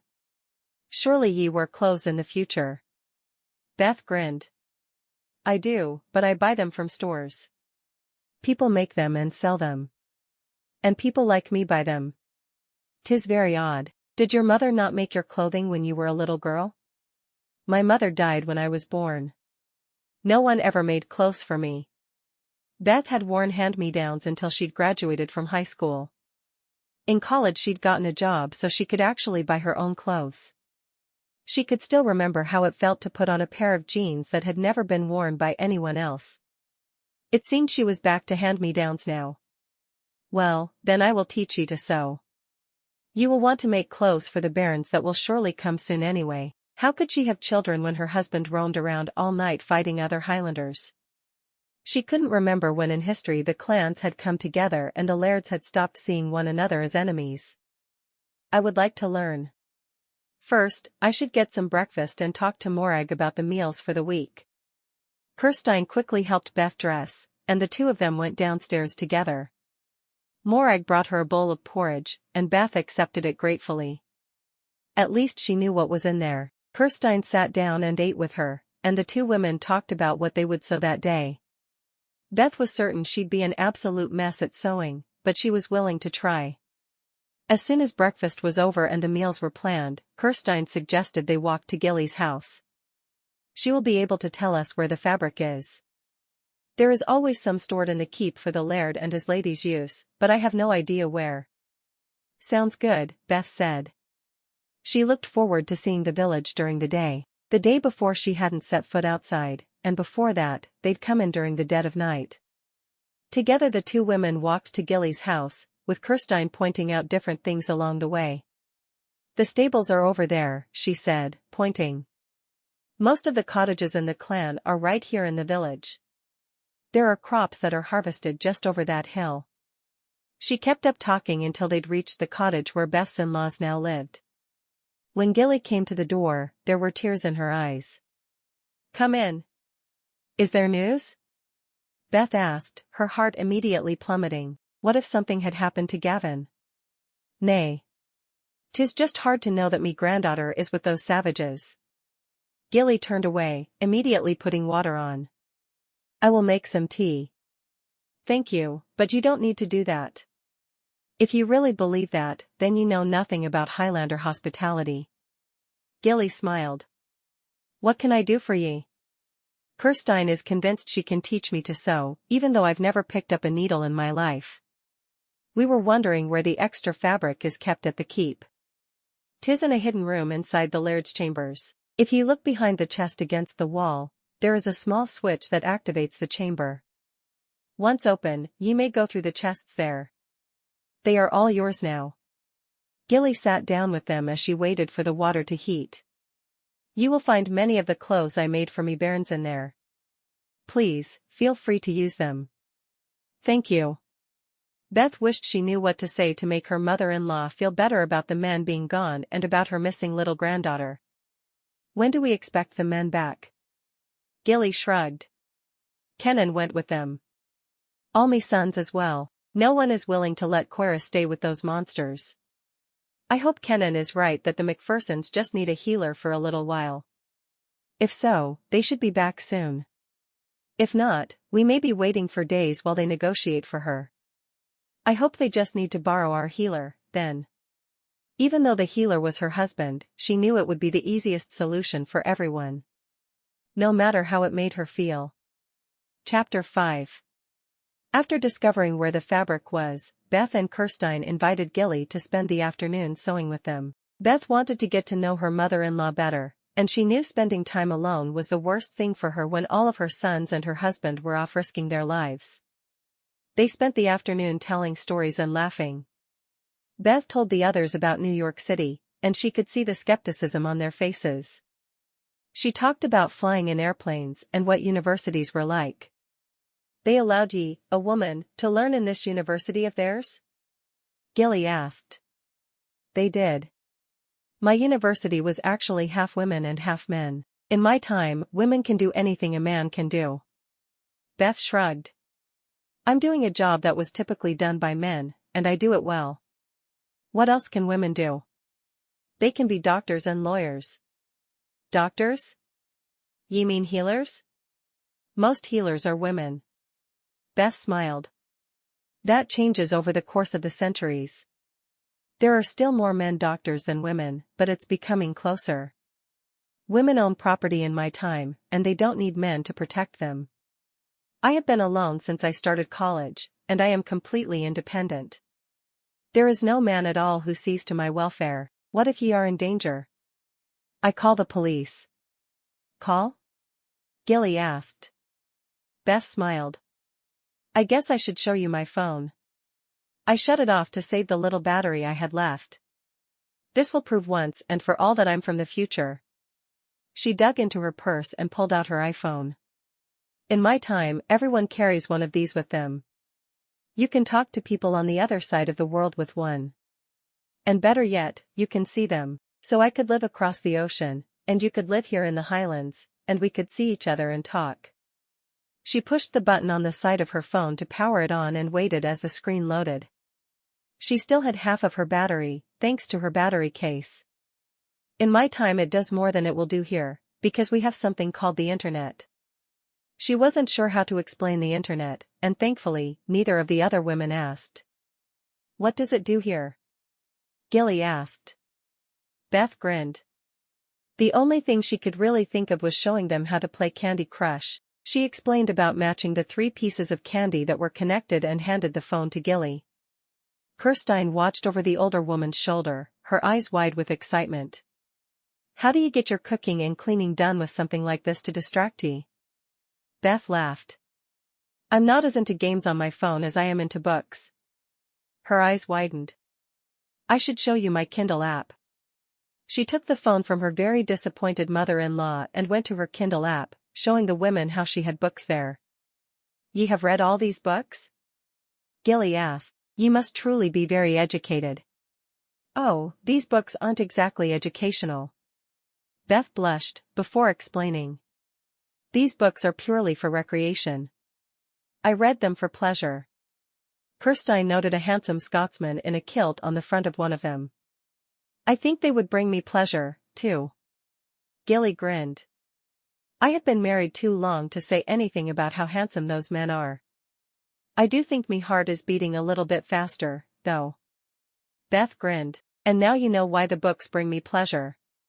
She went on to explain about the entire romance genre and all the different books that could be read, ending in how she'd ended up there in Scotland. So you have always wanted to marry a laird? Gilly asked. Is it living up to your expectations? Well, the plumbing isn't. Beth briefly described modern bathrooms. That would be heavenly, Kirsten said. No more carrying tubs into rooms and then filling them with water. I can't imagine anything quite so wonderful. There were loud sounds coming from the first floor of the keep, and all three women dropped their sewing, hurrying out the door to see if it was the men. Gavin stood at the bottom of the stairs, a small girl in his arms. They needed someone to heal their laird. As soon as I was done, they gave me everything they had taken, plus twice the cattle. They want to be allies because they want to be able to have access to me healing powers. And what did you tell them? Gilly asked, taking her granddaughter and holding her close. We are going to have a meeting in a fortnight to discuss. I told them I was a newlywed and I didn't have time to talk about such things at the moment. Was anyone injured? Beth asked, hoping they hadn't lost anyone he loved. Father was injured, but I healed him immediately. It was not a bad injury. He yawned. I need to have a bath in our room, and I must sleep. Beth knew her duty, and she hurried to the kitchen to ask for a bath to be brought to their room. After she asked, she realized Kirsten was right behind her. Ye should have sent me. I didn't even think of it. I'm not used to having servants. I have always done for myself. Go see to your husband. Make sure he has no injuries of his own. Fuss over him and make him feel like he has done something truly heroic. Men need their ego stroked from time to time. Me mother has taught me well. Beth grinned. I'll go do exactly that. Thank you. She hurried toward her bedchamber, where she knew her husband would be. Gilly was still fussing over her grandbaby, and the rest of the women in the family seemed to be gathering around the two of them. When she entered the room, Gavin was stripped to the waist, and she was a little stunned at how truly glorious he looked. The men on the covers should wear their plaids with no shirts. If she ever ended up back in the 21st century, she'd make sure someone knew that. Were you hurt? She asked softly. Gavin shook his head. Nay, but me healing takes a great deal of me energy. I am very tired. May I rub your shoulders? Having never really touched a man, she was surprised at how much she wanted to touch the man's shoulders. He nodded. Aye. Mayhap it will help me relax. Do you want to be allies with the McPhersons? Nay, they have been our enemies for a long time, but it would save a lot of people heartache if we were. Then they could simply call on me to heal someone like the other clans do. That sounds like it would be for the best. She walked up behind him and put her hands on his shoulders, rubbing them gently. She found a small knot, and she pressed it with her thumb, determined to help him in any way she knew how. Tell me about it. He gave a brief description of their run-in with the McPhersons. As soon as we reached their keep, they brought little Cora out and gave her to her father. They explained that they needed a healer for their laird, and I immediately agreed if they would return everything they had taken. I went in and healed him. I have to say it was good they sent for me when they did, because the man was close to death. Something was wrong with his stomach, and it was about to kill him. I healed him, and then the entire party came back together. A couple of me brothers talked about coming back with Cora, but they decided that we would all be safer together. He hid a yawn behind his hand. That feels so good. Please dinna ever stop. She smiled. She'd never even attempted to massage someone before, so she was pleased he liked her efforts. I will happily keep going. The tub was carried in then, followed by buckets and buckets of water. There was an entire line of servants carrying the water in. I will leave you to your bath, she said softly, hurrying toward the door before he started to take anything off. He chuckled. Run away. But it will not stop things from happening between us, me blushing bride. She closed the door behind her, wondering if he usually had someone help him with his bath as well. As Laird she doubted it, but you never could tell. She went back downstairs to join the small group of women who were so pleased to see their men and the little girl who had been brought back to them. Gilly broke away from her daughters.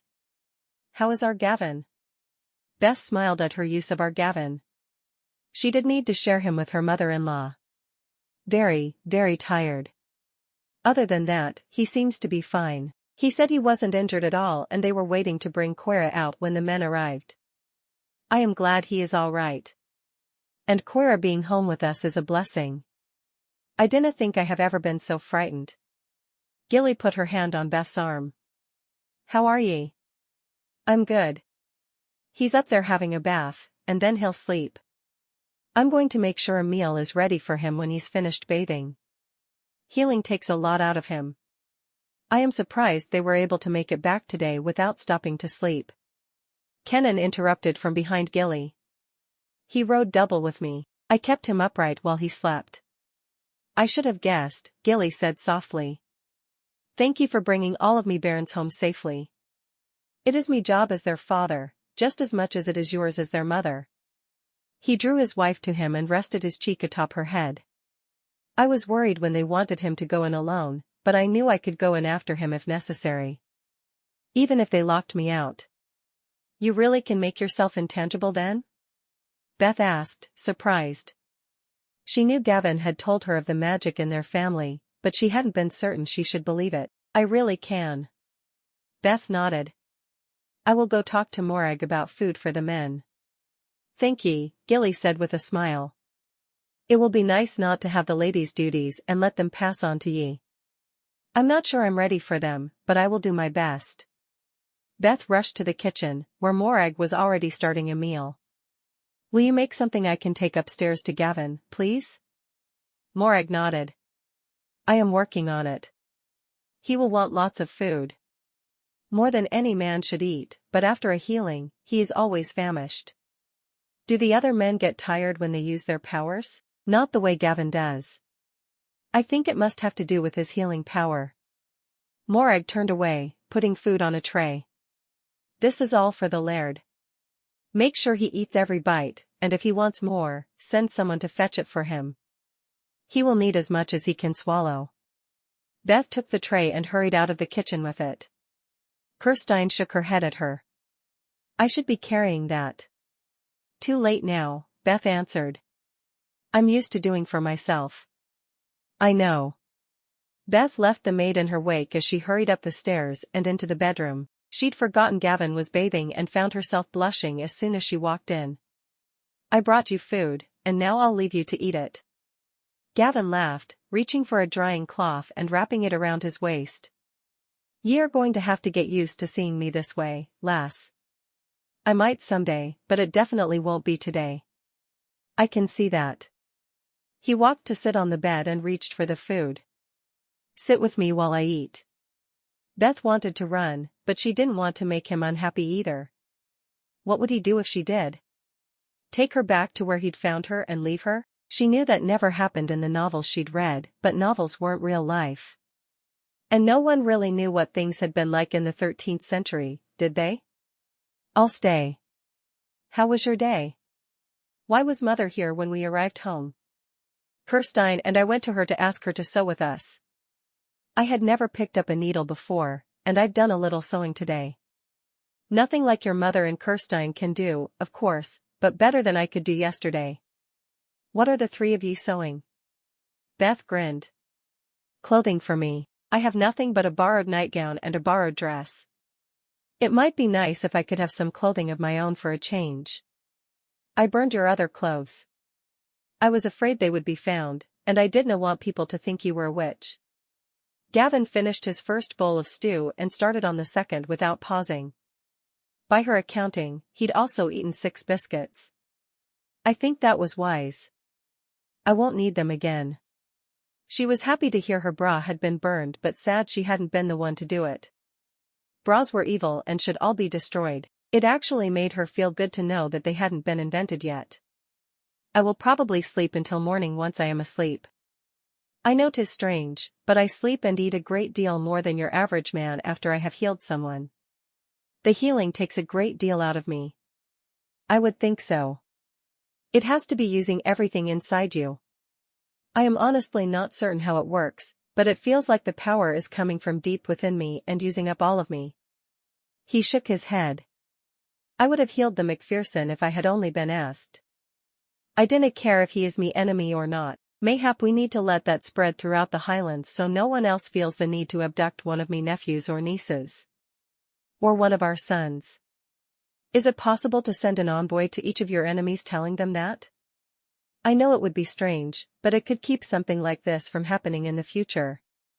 Beth knew it had to be a ridiculous idea, and she wished there was a post office, so they could mail each of them a letter. Of course, with the percentage of people who could read in this century, there was a good chance no one would understand the message anyway. I suppose it could be done. He stood and yawned, having completely cleaned the tray. Do you need more food? Morag said there was plenty more if you were still hungry. He shook his head. Nay. At this point I need sleep more than I need sustenance.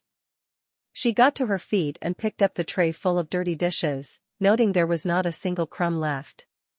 Is there anything else I can do to make you more comfortable? Nay. Go and finish your sewing or do anything you would like. I will sleep.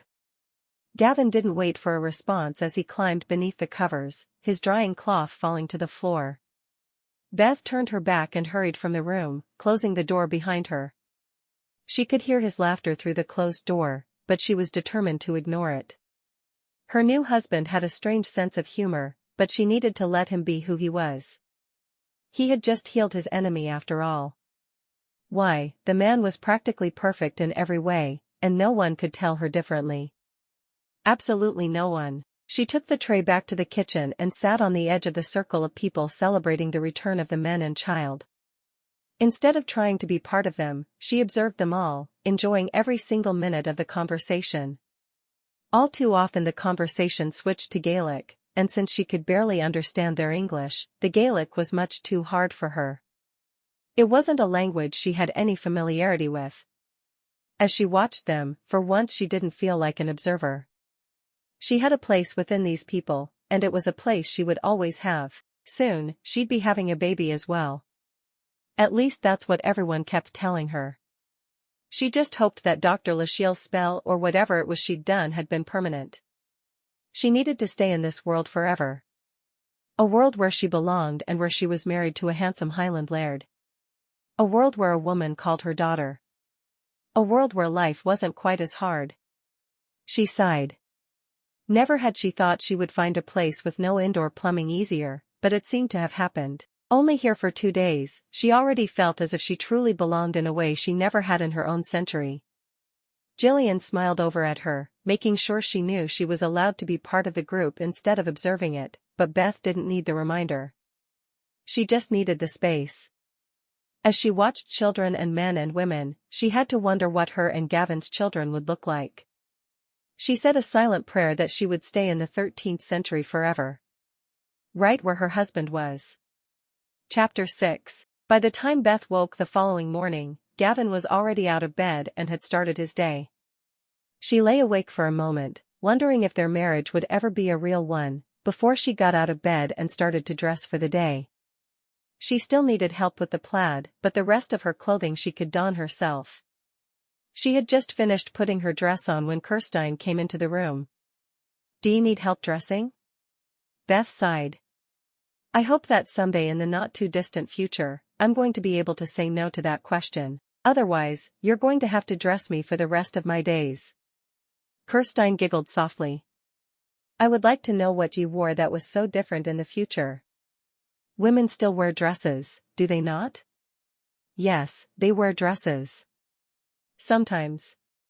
Most women I know wear pants the majority of the time. Truly? Trousers? Why would women do that? Do they not feel as if they are unfeminine? Kirsten shook her head. I cannot imagine being as comfortable in trousers as I am in me dress and kilt. Beth shrugged. It's easier to run around in trousers without worrying about always keeping your legs together and looking like a lady. I think that's why most women prefer them. Ah. It's laziness, then. I wouldn't call it laziness. I would call it a cultural difference. Women in my time don't care about things like that, so they are better off in pants. Kirsten shrugged as she finished helping Beth dress. There. Ye are presentable. Let us go have some breakfast. The two women hurried down the stairs together, in search of their meals. When they got to the dining hall, there was Gavin seated alone, eating his porridge. Good morning, Beth said, keeping her voice light. Good morning. Gavin's eyes met hers, and his were full of warmth. I will be meeting with some of me allies today to discuss what happened with the McPhersons. I do not want war, but I am also not certain I want to be allies with them. It doesn't seem to make sense to me to become an ally with a sworn enemy just to prevent possible future mischief. Mischief? Beth asked, taking her seat as Morag placed her breakfast in front of her. She was amazed at how quickly she was adjusting to the new food. You don't think that kidnapping a child goes beyond mischief? Aye, but if I promise that I will be available to heal his clan, just as I am me own and those of me allies, then why would he cause problems again? I think me agreement is the perfect solution. You wouldn't feel as if you were giving in to the bullies? He looked at her blankly. Bully? Someone who is always using violence and intimidation to make others do as they want. He frowned, thinking about what she'd said. Mayhap I would. I will speak with the other lairds, and we will see how we feel about it all. Is your father going with you? Dinna ye think I can do it on me own? He was taking his father. It only made sense, because his father was the man everyone was used to dealing with, but she had no faith in him? Of course I think you could. I just don't think you should. There's a difference. Beth knew she couldn't make him feel like she had no confidence in him, but truthfully, it didn't make sense for him to go without his father. Not in her opinion anyway. I will take me father, but I would like ye to think about who ye have married, wife. I am a strong man who has been raised to lead a clan. If ye dinna think I am able to do so, why did ye marry me? He got up and stormed from the table, realizing that her words had cut him much deeper than they should have. He was a new laird. One who had only been doing the job for a couple of days, but he'd successfully gotten his niece back. Why did she not trust him? Beth frowned down into her porridge. How had she already messed things up so badly? They hadn't been married long enough for the honeymoon glow to be gone yet. Later, as Gavin went into a meeting with 7 other lairds, his father at his side, he couldn't help but think about everything Beth had said. Was he giving in to the bullies by agreeing to an alliance with the McPhersons? Was it a good idea, or was he simply trying to avoid a fight? His men were strong and well-trained. They could fight off the McPhersons if necessary. He sat down at the table in his grandfather's great hall, worried about it. How would his grandfather feel if he were to give in over one incident? It didn't make sense. The Campbells and the McClains had been allies since his father's family had first moved to the Highlands. It had led to 2 different marriages between the children of the families. Grandfather sat at the head of the table, and he looked the part of the laird. He was an older man with huge hands, and he seemed to be able to control every other man in the room. Let us discuss this situation with the McPhersons. His eyes met Gavin's. Laird McClain, please fill everyone in on what has happened. Gavin rose to his feet and concisely explained everything that had occurred from the moment Coira had been taken by the McPhersons to when they arrived back on McClain land. They only took her to get me to heal their laird.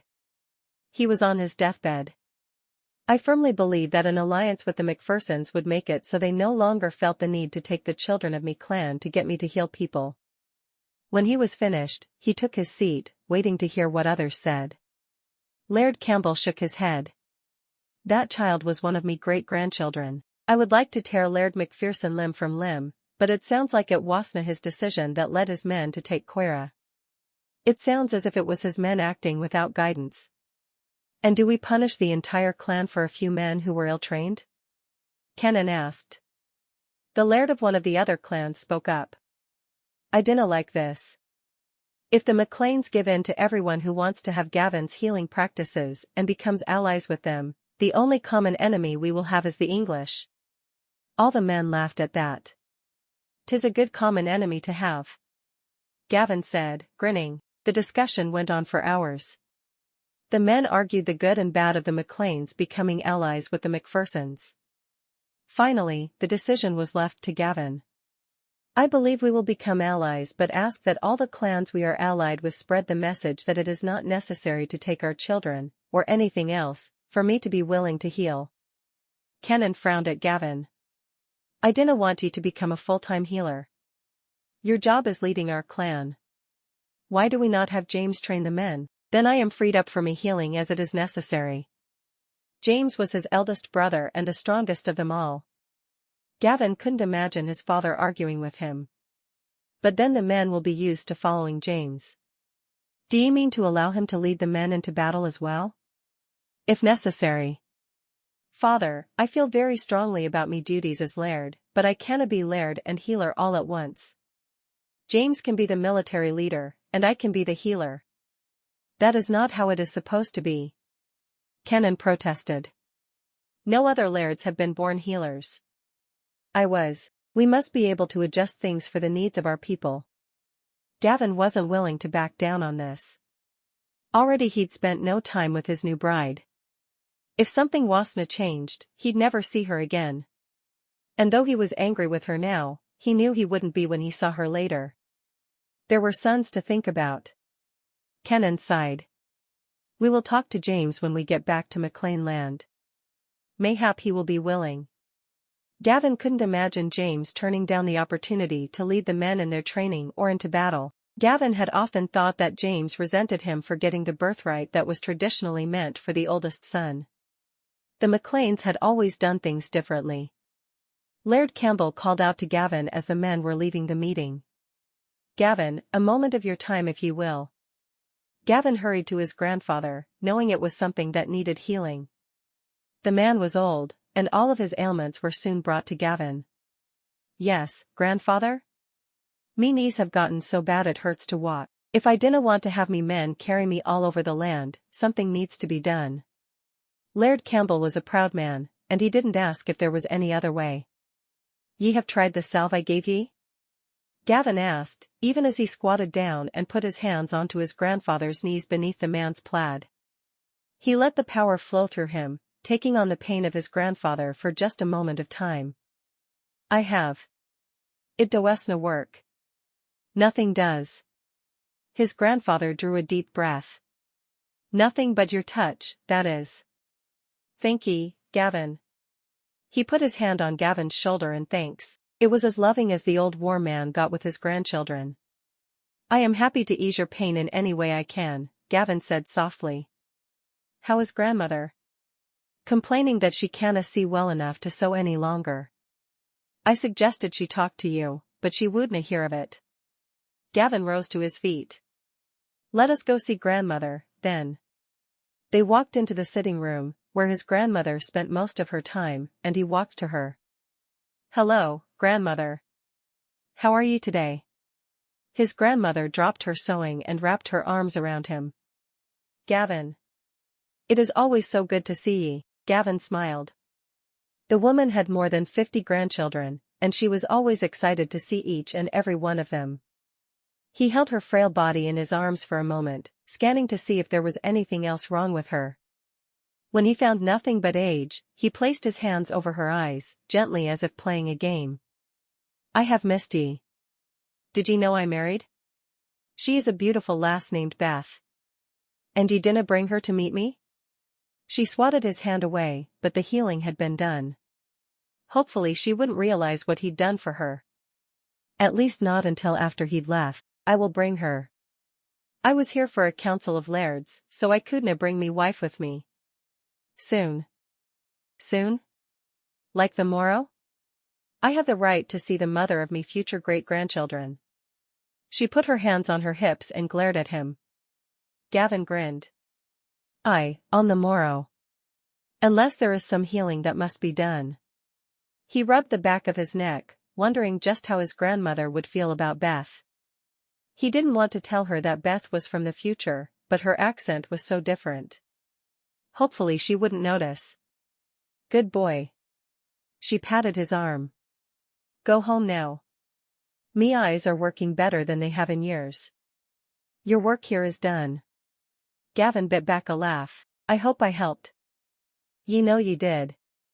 She shook her head. Go spend some time with that new wife of yours. Gavin exchanged looks with his father, who bit back a smile and said, I will give Gilly your love. Thank ye. With those words, they headed out to their horses, which had been tied up. How do ye feel that went? Kenan asked as they mounted their horses. I dinna know. I think it showed ye have the ability to think for yourself, which is needed with that group of lairds. Ye must never show weakness when ye are in a meeting like that. Was it weak to include ye? Gavin asked. He was afraid of the answer, but he'd needed his father there, mistake or no. Nay, not this first time. If it continues, it would be a show of weakness. Kenan shook his head. Do ye feel like ye can handle the meeting with the McPhersons alone? Aye. I healed their leader. They have something they want from me. They willna hurt me for fear I will take me healing hands home with me. His father laughed. Ye are right about that. Take 2 men with ye, one ye trust. I will take James and Ian. Gavin didn't have to think about it, his eldest brother and the brother closest to him in age. They would be his seconds. Good choices. Kenan was silent for a moment before turning the subject. How is married life? Gavin wanted to complain that he hadn't had a chance to discover that for himself yet, but instead, he brought up their conversation that morning. I dinna feel like she trusts me to run the clan. Ye are a brand new laird. Taking advice is important at this point. I know. I felt like she was acting as if I was lacking skills. Son, I know you want her to think that ye walk on water, but she is an intelligent woman. She obviously knows that ye are imperfect. Just as your mother knows that I am not perfect. Gavin thought about that for a moment before nodding. I suppose I will need to stop being upset, then. Aye, ye will. Ye need to get used to being together before ye can get upset with each other over little things. Gavin didn't feel like what he was upset about was little, but he decided to say no more on the subject. He had to think of a good way to woo his wife instead. Mayhap a picnic by the lake. He didn't think she'd appreciate it if he just grabbed her and dragged her up the stairs to become his wife in more than name. By the time they reached the keep, he'd decided a picnic and a day strolling through the woods was just what they needed. The time alone was necessary for them both. Beth was sitting in the parlor with his mother and Kirsten when he arrived, the 3 of them carefully sewing something. Beth seemed to be much slower than the other 2, and her brow was furrowed. She looked up to see him there, and a smile lit up her face. I was hoping ye would be willing to go on a picnic with me. I'd like that a lot, she said softly. Do you ladies mind? I will keep working on your clothing, Kirsten said softly. I am going home with me husband, now that he is back safely on McClain land, Gilly added. Ye didna think I was safe on your father's land? Kenan asked, raising an eyebrow. Dinna try to twist me words, Kenan. With a smile to Kirsten and Beth, she was gone, off to spend time with her husband. Beth jumped to her feet, brushing her skirt down. It was strange to always be wearing a skirt and never a pair of slacks, but she knew how Gavin felt about her in pants. She'd seen that the day she'd met him. I'll have Morag prepare a meal for us. Gavin watched her go, a smile on his lips. He had never felt so much for a woman before, and though he'd only known her for a couple of days, he knew they were meant to be together. She returned moments later with a bag he assumed was filled with food. I'm ready. He offered his arm. Let us be on our way, then. Have you had a tour of the grounds yet? He asked. It was his place to do so, but with as busy as he'd been since their marriage, he hoped someone had stepped in to do it for him. I haven't. I am part of the 2nd generation of McClains to be born here in the Highlands. Me grandparents came here from England when they were worried about political unrest. Also, Scotland seems to be a little bit less restrictive on people with powers. Are you glad you're a Scotsman and not an Englishman? I couldn't imagine living in that godforsaken place. He shook his head, feeling as if he would be ill at the mere thought. The village is here, and most of our clan lives within this village. There are farmers throughout the territory who make their living from the land, though. How many are in the clan? She asked. Several thousand. We are mostly self-sufficient, but we do trade with other clans for things we need that we dinna specialize in. The plaid you wear comes from Clan Campbell, me grandfather's clan. That is where we had our meeting this morning. How did the meeting go? She asked softly. She'd been afraid to bring up the meeting before he did, but now that he had, she felt the subject was fair game. It went very well. We have decided to become allies with the McPhersons, but we are also having the word spread that I will heal me enemies without them stealing McClain children. I think that's a fair decision. He shook his head at her and headed toward the lake. He wasn't sure why she thought she should have an opinion in politics. She was a woman. Chapter 7. Gavin watched Beth's face as they approached the loch that bordered the village. He thought it was one of the most beautiful places in the entire world, but of course, he'd never left the Highlands. Her smile told him she agreed, and he took her hand as they got closer. I learned to swim in this loch, as did all me brothers. This is me favorite place on all of McClain land. It's beautiful. I lived very close to the ocean before I came through time, and I find I'm drawn to water. If I am feeling down, I go find water. For a moment, she considered telling him about Central Park, but she was certain he wouldn't understand. Until someone had seen a city the size of New York, there was no way they could understand. Well, now ye have this water. I love to come out here in the winter and watch the waves just roll across it. It doesn't freeze in winter? Beth had always been told how cold the Scottish Highlands were, but if the lake didn't freeze in winter, how cold could it really be? He shook his head. Nay. I have seen it happen once, during a particularly cold winter, but usually 'tis just fine. Huh.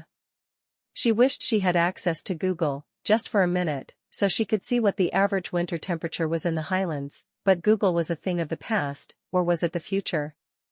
This time travel thing was confusing. She had very little juice left in her phone, and once it was gone, that was it forever. How she wished she'd studied engineering or even science. Being able to make her phone last with the little games she had would make her feel like she was at least still connected to her century. He spread the plaid he'd brought with him onto the ground. Once he was sitting, he took the bag of food she carried and opened it. Together, the two of them ate their meal, making small talk about the sewing she was doing and discussing how busy he was with his healing taking him all over the Highlands. Never once did they discuss the meeting he'd gone to that morning. Neither of them was willing to open that can of worms again. After eating, he helped her put the remains of their meal back into the small bag, and he helped her to her feet. I want to show ye where me parents fell in love. You know exactly where? Beth asked, surprised. Gavin grinned. My father has the ability to move through things. You know that, right? Yes, of course. Well, when they were children, they would come into these woods here and play house. Me father was never a fan, but me mother got to choose what they would play some of the time, and she didn't want to play ball like he did. So she would cook supper and keep their home while he was off training his men. Beth grinned. She could see children playing in just such a way. So, while me father was off training his men, he heard her scream. When he returned to their pretend keep, mother was facing a wolf. She was screaming as loud as she could for him to help her. He had no weapon, so he plunged his hand into the chest of the animal and pulled out its heart. Beth blinked a few times. Really? Aye. They both went back to their mothers, frightened as could be. That was the day me father's parents admitted to the Campbells that there were strange powers that were passed down from the youngest son to the youngest son. And how did the Campbells react to this knowledge? Gavin smiled. They had already figured it out, because me grandfather kept making their crops grow. Beth laughed. I can see how that would be a dead giveaway. Aye. The story has been told to all of us since we were old enough to understand it. Me parents were always careful to make sure we knew that not everyone would be as understanding about our family's gifts as the Campbells were. And now? Do your grandparents find it odd that you have a power as well? Not at all. In fact, me grandfather had me heal his knees and me grandmother's eyes today. They are not aging as gracefully as me McClain grandparents are. I wish me grandfather would pass on the title of laird to me uncle, but he's too proud. He is the oldest laird in all of the Highlands. Then it does sound as if it's time for him to retire. Oh, and me grandmother has insisted that ye be presented to her on the morrow. She is ready to meet her newest granddaughter. Beth froze for a moment. It was hard enough meeting your mother. Now your grandmother wants to meet me? Aye. She does. Me McClain grandparents have gone to England to visit me grandfather's brothers, but they will return soon, and then ye will be expected to meet them as well. Do you think ye need to start preparing for that now? She laughed. I just might. He stopped walking and pointed to a structure that had long decayed. Me father built me mother her keep right here. She smiled, walking to it and running her hand over it. I love this. It's so nice that your parents fell in love as children and married. That so rarely happens. Me grandfather didn't want to let his youngest marry so quickly, but she convinced him. They never did say how, but I am glad it happened. Gavin shook his head. I canna imagine a life with someone different as me mother. She seems like a wonderful woman to me, Beth said softly. I've enjoyed getting to know her. He watched her for a moment as she explored the area before returning to him. Thank you for showing me this. He took her hand and pulled her to him, bringing her body against his. I was happy to do it. I am sorry I have been called away so much. I have wanted to spend time with ye, but it has been very difficult. She nodded, her eyes meeting his. It has been difficult, but we have a little time together now. For a little longer. I must get back to join the training with me men. He sighed. A laird's work is never done. I will be waiting for you when you come home this evening. He leaned down and pressed his lips to hers, pulling her even closer against him. Ye had better be. They walked back to the keep in a much straighter path than they'd taken to get to the woods. With another quick kiss, he left her standing in the doorway, watching him leave. It was all he could do not to turn back. He went straight to his brother's cottage, where he was sitting with his wife and children. I need a word with you, James. Laird, James said, a teasing note to his voice as he said laird. The two brothers stepped outside, and Gavin explained what he needed as briefly as he could. With as much as I am healing others, I need someone who can train the men and lead them into battle. I will still be laird, but I need you to be me right hand. James grinned and nodded. I was hoping you would ask. I would love to take that off your shoulders. I would greatly appreciate it. What about Mary? Will she mind? We have already discussed it, and she said she wouldna. Gavin nodded, smiling. I appreciate ye helping me out with this. It is difficult enough to have a new wife without having to train the men. You will report to training whenever ye can. James gave him brother a look that only a big brother can give to a younger. I will. Lately that has been very little. Gavin shook his head. I also need you to go with me to a meeting with the McPhersons. We have decided to be allies with them, but they must spread the word that their extreme measures to get me to heal the laird are unnecessary.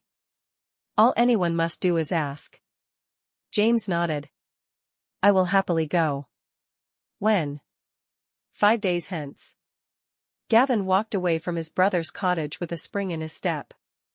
One more thing would be easier for him.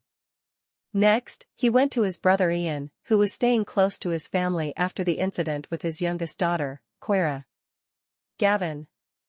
What brings ye here? Gavin briefly explained what had been decided. I know it probably isna what you wanted to hear, but it will prevent the same thing from happening to other children of the clan. Ian nodded. I can see the wisdom of the plan. I hope no other father has to go through what I did. He looked back over his shoulder, where Coira was playing with her rag doll. She seemed to be no worse for the experience. I need you to go with me to the meeting with the McPhersons. I want to have ye and James at me side. I will be there. As Gavin started to turn away, Ian put his hand on his brother's shoulder. Ye are doing a wonderful job as Laird. I hope ye know that. Gavin smiled and nodded, still wishing he was doing better. He had done very little other than get the little girl back and make a few decisions. Hopefully things would get easier as time went by. His father had assured him they would. He was stopped 4 times on his way back to the keep, twice for sick children, once for a man who had been stabbed accidentally, and once to answer questions about what had happened with the McPhersons. It was amazing to him how many people now looked to him for answers, the same way they had to his father for more than 30 years. Just as he was reaching the keep, a rider stopped in front of him. The man wore the MacDonald plaid. The MacDonald son has fallen down the side of a cliff. He is badly injured, and no one thinks he will survive. The MacDonalds were allies, thankfully, so it would be easier to leave without a war party. Let me tell me wife and gather a few things. He ran into the keep, calling for Beth. I am sorry, but I must go. There is a boy who is injured, and I must try to help. Beth nodded. For a moment, she thought about asking him if she could go with him, but she knew better. She would never be able to keep up on horseback. I will wait for your return. It will be a day or 2, Gavin ran his fingers through his hair. It had gotten too long, but he hadn't been able to sit still for long enough to have it cut. It is a 6-hour ride from here. All right. Beth kept the smile plastered to her face until he'd run back out of the keep. She couldn't help but wonder how often things like this would happen. She walked into the sitting room, where Gilly and Kirsten waited for her. I need to find someone to teach me to ride a horse, Beth told them.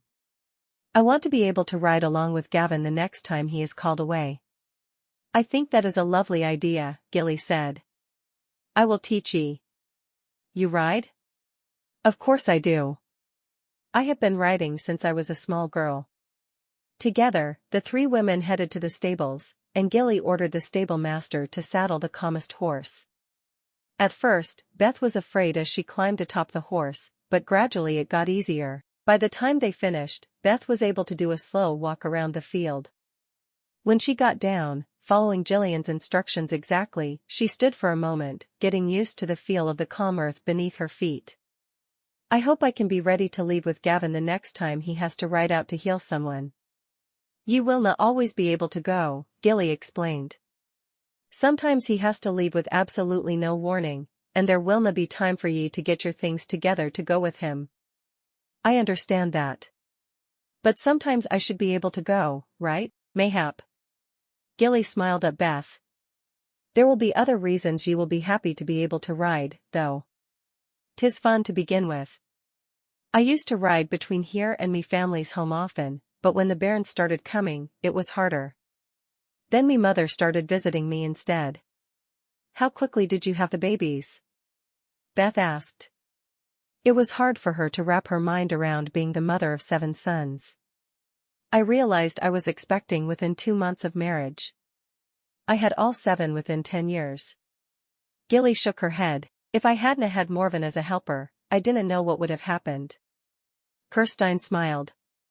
And I am here to help you with every bairn. I'm glad, because I'm not sure I have any idea what to do with them otherwise. The answer to that is easy, Gilly said. Ye love them. No matter what, the answer is always love when it comes to bairns. I'll do my best to always remember that, Beth said with a smile. She thought more of her new mother-in-law every day. She just wished she was able to spend as much time with her new husband as she was with his mother. I will always be here to remind ye, lass. When they entered the keep, the 3 women went back to their sewing. I think you will have a new nightgown to wear tonight. Gilly held up the garment she was sewing to show the others. And I have almost finished the gown you will wear under your plaid, Kirsten said. And I. Well, I've almost hemmed a small part of the plaid. That's something, right? How did you get clothes without making them where ye come from? Kirsten asked. I thought all women could sew. I come from a time where I can buy anything I could possibly want to wear by paying for it. I could go to a store to buy it, or I could order it and have it sent to me. I never lacked for clothing because I couldn't sew. Kirsten tilted her head to one side, thinking about it. It just doesn't seem like it could be true, but I never would have thought a magic box like ye have could be true either. Magic box? Beth asked. I believe ye called it a phone. Beth laughed. Everyone in my time has a magic box. She liked thinking of her iPhone as a magic box. It amused her. Jillian changed the subject by telling stories of Gavin when he was a child. She had the others laughing loudly, enjoying the thought of Gavin running around trying to heal everyone he saw from every small injury. When did you know that he had the gift of healing? Beth asked. He was 10, and me mother was very ill. I had thought there was no hope of him ever getting a power. Some manifest before the child is a year old. Most are there by 5. I have not heard of a son with no power until he was 10. But we went to see me mother, and we were told to turn back, that there was no hope. She was dying. I had been healing with herbs and salves for many years, so I hurried up to her room to see if there was anything to be done. As soon as I heard her breathing, I knew she was on death's door, and there was no hope for her at all. Gavin picked up her hand. I had sent him home, but he followed me, and suddenly she could breathe again. She opened her eyes, and Gavin told her he had made her well again. Gilly shook her head, tears in her eyes as she related the story. I had thought me son was broken somehow and that he would never have a power, and the truth was, he had the most important power of all. The healing touch. And my 7th son will have a power as well? Beth asked. She hadn't been sure what to think of the 7th son getting a power thing, but she loved the idea of it. She wanted a son who could fly. Of course, his power would probably be a great deal more useful, but flight. It would be a wondrous thing. Especially for this century. He will. And I hope he gets healing as much as I hope he doesn't. Gavin has had too much weight on his shoulders over the years. The ability to heal, while wonderful, makes him too valuable to too many people. People tried to take him twice while he was still a child, and one clan succeeded. He healed the people he was asked to heal, and then he walked home. It took him 5 days to get here, and I was beside myself with worry. Every available man was out searching for him. So, I hope he gets healing because he could help so many. But I hope he doesn't. Because it makes him too important to others. It puts a target on his back, Beth whispered.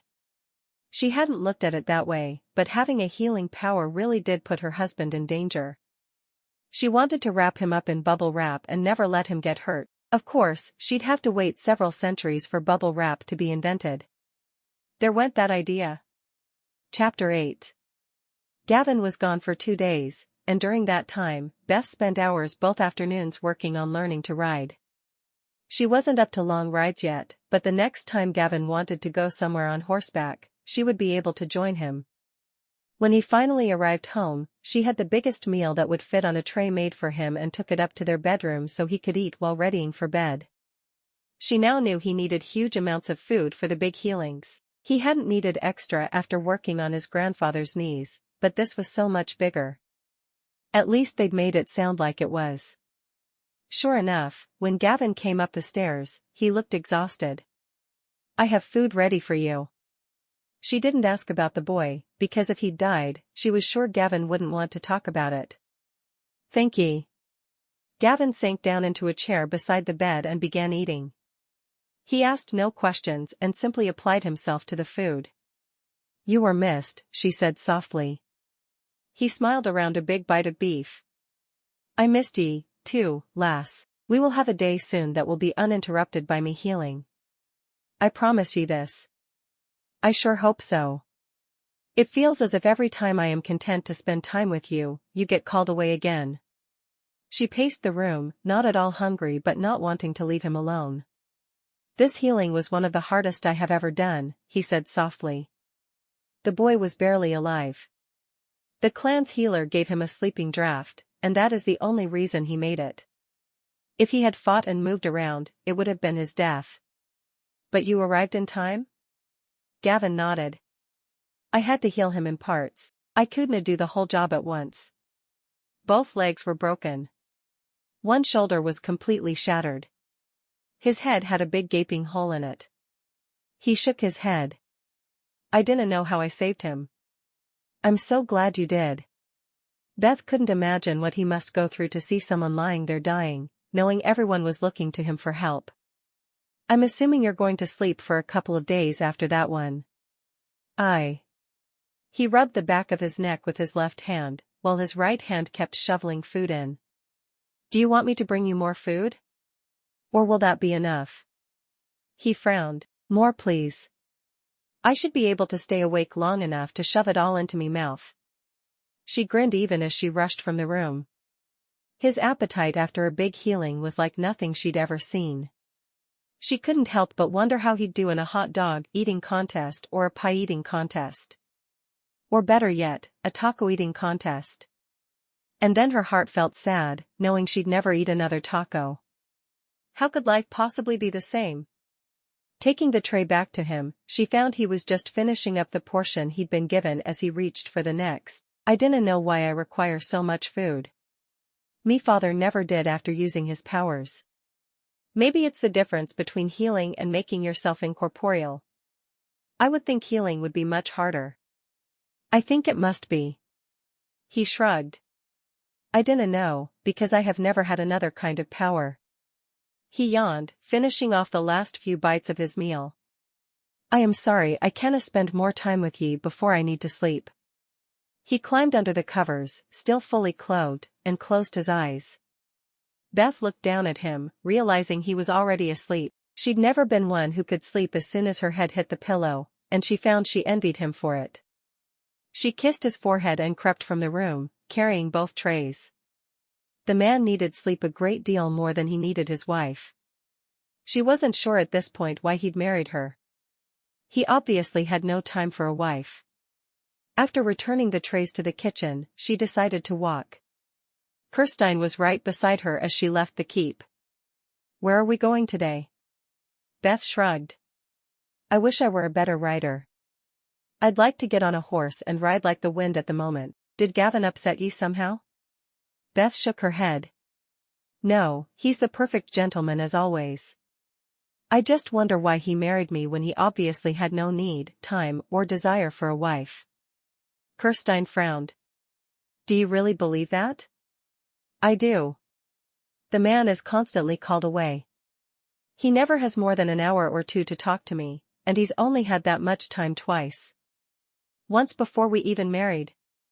Gavin is complicated. He was born knowing he would have the clan's care on his shoulders as soon as he married. But then he realized he could heal, and that doubled his obligations. He must take care of not only those in our clan but the sick and others as well.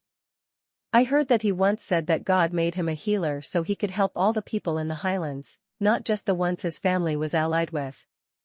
Kirsten shook her head. He seems unable to walk away from his obligations. Why does he feel like all people are his obligation? She asked. I didn't know. But he does. Kirsten sighed. Sometimes I worry that he takes too much on himself, and he will make himself sick if he doesn't slow down, and I know his mother worries about the same things. Beth frowned. I worry about it, too. I'm being selfish, though. He's a good man, and I should be proud to be his wife instead of complaining he has no time for me. I can understand how you feel. If me man was the same, I would be very sad that he had no time for me at all. They walked to the lake, and Beth decided she wanted to walk all the way around it as well. That kind of walk would take an hour or two, and she needed it. She needed time to think and not worry. Maybe she had made a mistake coming back in time, but now that she was here, she couldn't imagine going back to the 21st century. Sure, she'd be thrilled to have the indoor plumbing and the internet. But life would be simpler again. Kirsten seemed to know she needed to be lost in her own thoughts, and she stayed quiet, simply keeping pace beside Beth. When they got to the farthest side of the lake, they both looked out over the beautiful expanse to see the keep on the other side. I never dreamed I'd live somewhere like that, Beth said softly. I lived in a tiny little room on the 7th floor of a building. 7th? Were ye not afraid? Kirsten asked. Maybe I should have been. Beth shook her head and continued walking again. How could a life that was filled with a hectic schedule and going all the time have been more peaceful than a life here? Maybe because she was not in love with an inaccessible man there. Well, other than the gay model on the cover of her book. He was inaccessible. When they got back to the keep, she supervised the kitchen for a few minutes, looking for her place. She actually missed working all the time. She missed messing with the numbers. More importantly, she missed having a sense of purpose. She could only read the same book a few dozen times before even she grew bored with it. Gilly found her sitting at the table, staring off into space. "Are ye all right, lass?" Beth shrugged. "I feel like I have nothing to do here. I have no real responsibilities like I did at home. I'm not needed as I was there. Ye are very needed here. Ye keep Gavin remembering that there is more to life than helping others.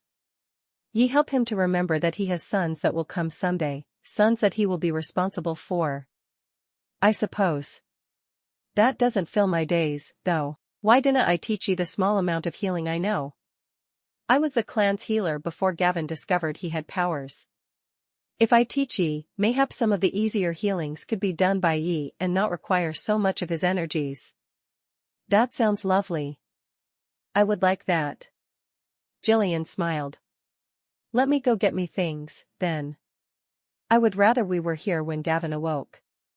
A few minutes later, Gillian was back with her healing bag. She smiled at Beth. "I dinna know if ye care about healing, but this will give ye enough skill to take care of your sons while Gavin is away. We both know the man will be in and out constantly." Beth nodded. "I have noticed that about him. He never seems to stay still for any period of time." Gillian showed Beth the salves and potions she used for different things. "I will take ye out and show ye where to harvest the ingredients, just as Kennan's mother showed me." "I would like that a great deal." Beth was willing to do anything to keep her mind occupied. She was constantly worried about her marriage, and it made so much more sense for her to concentrate on something else. Why not healing? If she was offered a course in calculus, she'd take it. She needed to do something. By the time Gavin woke that evening, Beth felt as if she'd learned a great deal about the healing arts. "Would you show me how to tell which salve to use?" she asked. Gillian looked over Beth's shoulder to see Gavin standing there, seemingly at a loss. "I will show ye on the morrow. For now, spend some time with me, son." Beth turned and saw Gavin, her face lighting up. "Thank you, Gilly," she said over her shoulder, standing up to wrap her arms around Gavin. "How are you feeling?" "I am much better. I just needed a good long sleep." He hid a yawn behind his hand. He'd gotten up hours before he should have, but he didn't want his new wife to feel neglected, and it was obvious she was already feeling that way. "I'm glad you're home. It always feels so strange when you're away." Not that she had a great deal of experience, and truth be told, he was away more than he was there. "I need to go out and check on me men, and we will spend the evening together." He knew James was doing a good job training them, because that's who his brother was, but he needed to make regular appearances for the men to feel that he was still one of them, which was extremely important. "May I go with you to check on them?" Beth asked. She wanted to see him work. I would like that." He offered her his arm, and the two of them stepped out of the keep into the yard. The men tended to train in a side yard, so they went there, and Beth watched him hold up a hand. One by one, the men settled down and grew quiet. His brother James came to stand at his side. "Thank you for understanding me absence and allowing me brother to be your trainer. He has me full confidence in everything he does, and I hope that ye will all feel comfortable following him. In the event of battle, he will lead ye, and I will be one of his followers." His brother Ian hurried forward, his brow furrowed. "Does that mean ye are making James laird?" "Not at all. He is simply dealing with the training of the men and overseeing them in war so that I can continue healing. All decisions will still be made by me." Ian nodded, stepping back. "Are there any other questions?" Gavin asked, his voice ringing out over the throng of men. No one else stepped forward. "Then I thank ye again for working with James." I hope to join ye on the training field on the morrow if there are no other emergencies to pull me away. Do all the clansmen know of your healing touch? She asked softly as they walked away. He shook his head. Nay. They all think I learned to heal from me mother and got better than her quickly. I use potions and salves that will do nothing as I put me hand over their injuries and heal them. I am certain some of them suspect me powers, but that canna matter to me. So you don't even trust your own clan to know about your power? I canna trust anyone. I trust you, because ye are me wife. If anyone were to find out about me power, it would be assumed it came from the wicked one. Then I would be burned at the stake or persecuted in some other way. Me powers come from God and only God. That does make sense. Beth wished it were easier for him, but she could see why it couldn't be. Come, let us go and speak with me father. I leave in 3 days for our meeting with the Laird of the Macphersons. He stopped short. My grandmother. I promised to take you to see her yesterday. He shook his head. We must ride to see her before I take care of any more clan business. Grandmothers always come first. When they got to the stable, he didn't notice when the stable master saddled 2 horses instead of just 1. We are going to the Campbell territory. I must introduce me new bride to me grandmother before I am exiled from the family and we start a war between the Campbells and McClains. The stable master laughed. He knew the 2 clans had been allies for many years. I dinna think that is a worry, Laird. Probably not, but we will keep a watchful eye on the situation. Gavin swung up onto his horse and immediately reached down for Beth, but she had already mounted her own horse. Who taught ye to ride? He asked. Your mother. He sighed. I am not sure she is fit company for ye. Mayhap ye should find some new friends. Beth laughed. I will endeavor to do so. She followed after him, feeling free and capable as she rode along behind him, having no trouble keeping the pace. She was uncertain how much time passed along the way, but when they arrived at the keep of Clan Campbell, she was happy to be off the horse and on solid ground again. I hope she doesn't hate me, Beth whispered. Gavin laughed. As long as ye keep me happy, there is no way she could ever hate ye. He wrapped his arm around her shoulders as they went to the door of the keep. He opened it and called out, Grandmother, I have brought me bride for your inspection. An older woman shuffled from a room down a long corridor. Gavin. Ye finally brought your bride? I expected ye yesterday. I was called away. The MacDonald's son fell from a cliff and almost died. I was needed to help him. I should have known only a healing emergency would keep ye away. His grandmother stopped in front of Beth and looked her up and down. What is your name, lass? Elizabeth, but people call me Beth.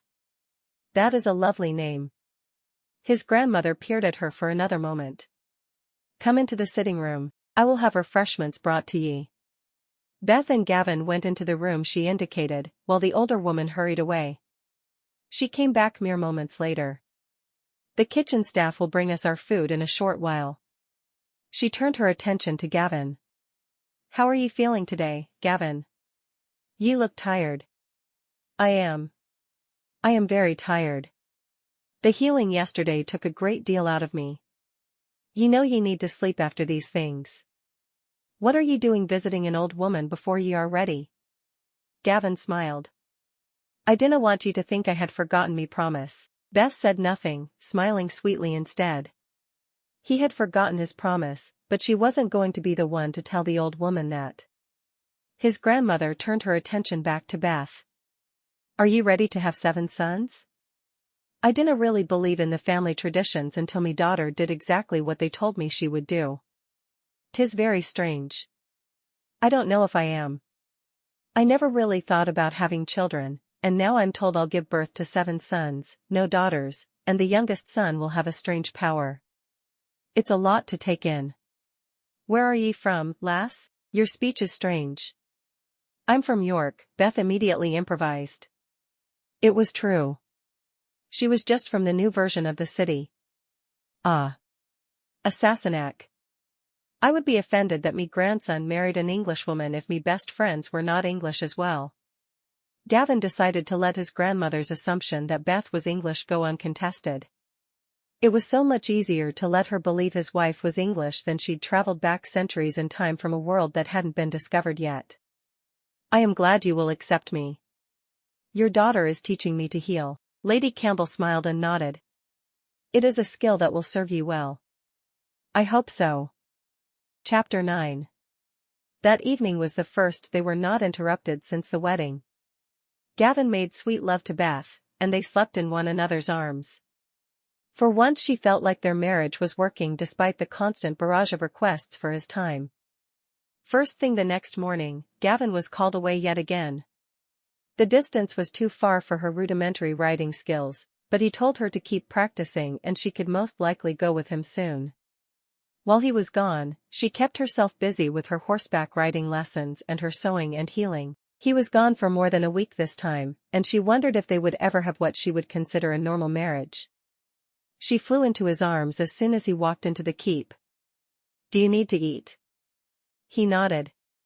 Just a normal meal. The clan where I was healing is more than a day's ride from here. I rested before returning. She frowned. Were there many sick? There was a fire, and 5 cottages burned to the ground, all of them full of people. There were 20 survivors, and all had varying degrees of burns. That must have been horrible. It was. There was a small baby who died just before I got there, and her mother's cries will ring in me ears forever. He walked to the table in the dining hall and sat down, waiting for his food. Beth went to the kitchen and told them Gavin was back and hungry. She sat with him, her hand covering his. It's sad that you have to suffer for helping others. Gavin sighed. It is the way it has always been. When Gilly came into the keep a short while later, they were eating their supper. Gilly took one look at Gavin and frowned. It was bad, was it not?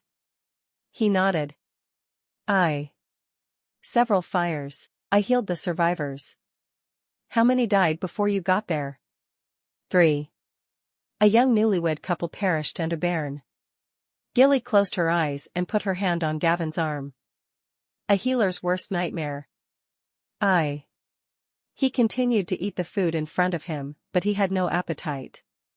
He had rarely lost a patient, and it hurt him deep inside when it did happen. The keep was busy all night as people realized the laird was back from his trip.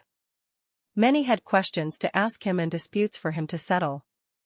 Beth made sure to always have drinks on the table and food for them to snack on. It was amazing to her just how many people relied on this husband of hers. After they were all gone and he had healed several of the villagers, they climbed the stairs together to sleep. Beth lay in his arms, her head on his chest, and she was calmed by listening to the even breathing of his heart. Gavin held his wife close, feeling heartened when he felt the babe within her. Already she was expecting, and he was fulfilling his duty as the laird and as the 7th son of his generation. He didn't mention the child to her, because he didn't want her to feel like sons were the only reason he'd married her. But he fell asleep with a smile on his lips despite the hardship of the past week. His wife was expecting the first of their 7 sons. All was right with the world. They hadn't been married for more than a month when Beth realized something that really made her think. Life wasn't much different when Gavin was at home than when he was away. The man was always so busy with either clan business or healing that it was as if he wasn't there anyway. After 6 weeks of marriage, she began losing her breakfast. When she talked to Gavin, he nodded, a grin on his face. Ye are expecting. Beth stared at him in shock. Already? Where was birth control when she needed it? She had read something about birth control in this time, and she thought it was a sheep's bladder used as a condom. Not something she truly wanted to think about. He nodded. Aye. The first of our 7 sons. What would ye like to name him?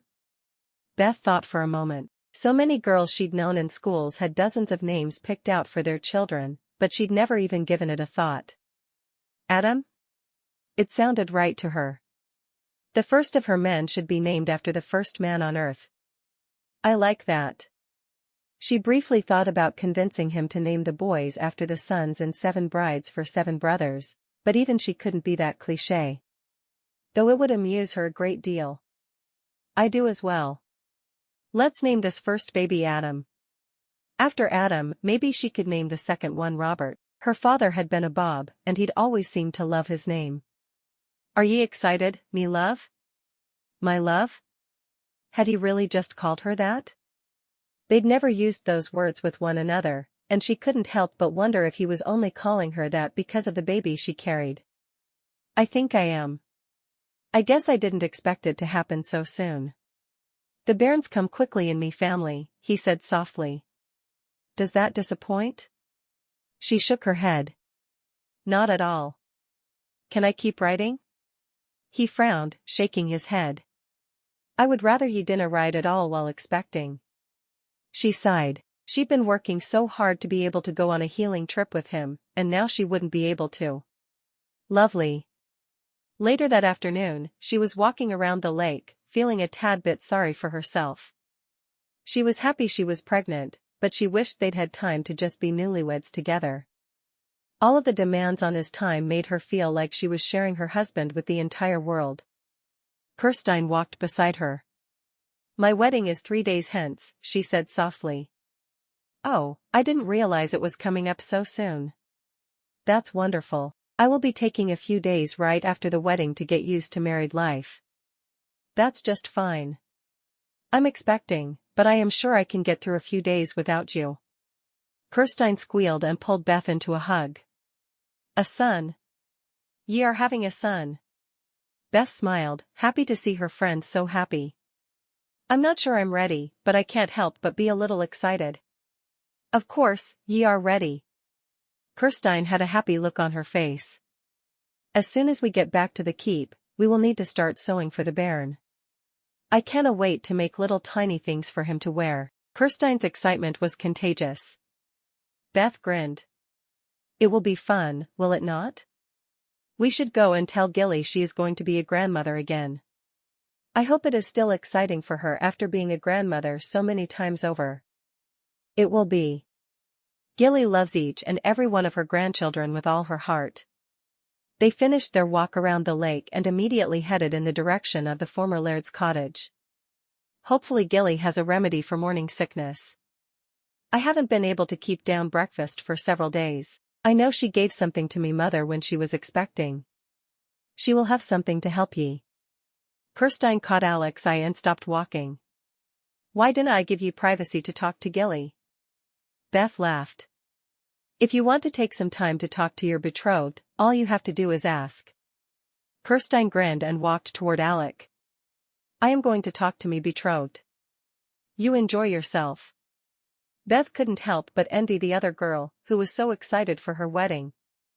All of her world was spread out in front of her, and it was fun to watch. Beth already felt like an old married woman, and she went into the cottage, thinking of how things could have been different in her life. Gilly grinned at her. Were we having a healing lesson today? The older woman asked her. Beth shook her head. No, I came to give you some news. News? You're going to be a grandmother again. Gilly jumped to her feet and embraced Beth. We will have to start sewing for the bairn immediately. That's just what Kirsten said. Beth shook her head. I need a remedy for the morning sickness if you have something. Gilly immediately looked through her bag of medicines and came out with a small bag of herbs. Put a bit of this into boiling water and drink it right before bed. You will feel better when you wake up. Thank you. I will come over in a little while, and we will start sewing for the bairn. With all the grandchildren, I have most looked forward to Gavin's children. I know 'tis odd, but it is a McClain thing. Beth smiled. I'm going to go back to the keep. I've been exhausted, and now I have an excuse to nap. Ye dinna need an excuse to nap. Ye are the lady here, ye can nap whenever ye please. Beth hugged Gilly and set out for the keep. She noticed that Kirsten and Alec were kissing, and she just walked past them instead of interrupting. There was enough interrupting in their clan without her adding to it. When she got back to the keep, she spoke with Morag for a moment about supper arrangements and explained that she was expecting. Morag promised to be careful with spicy foods, so it wouldn't upset Beth's stomach.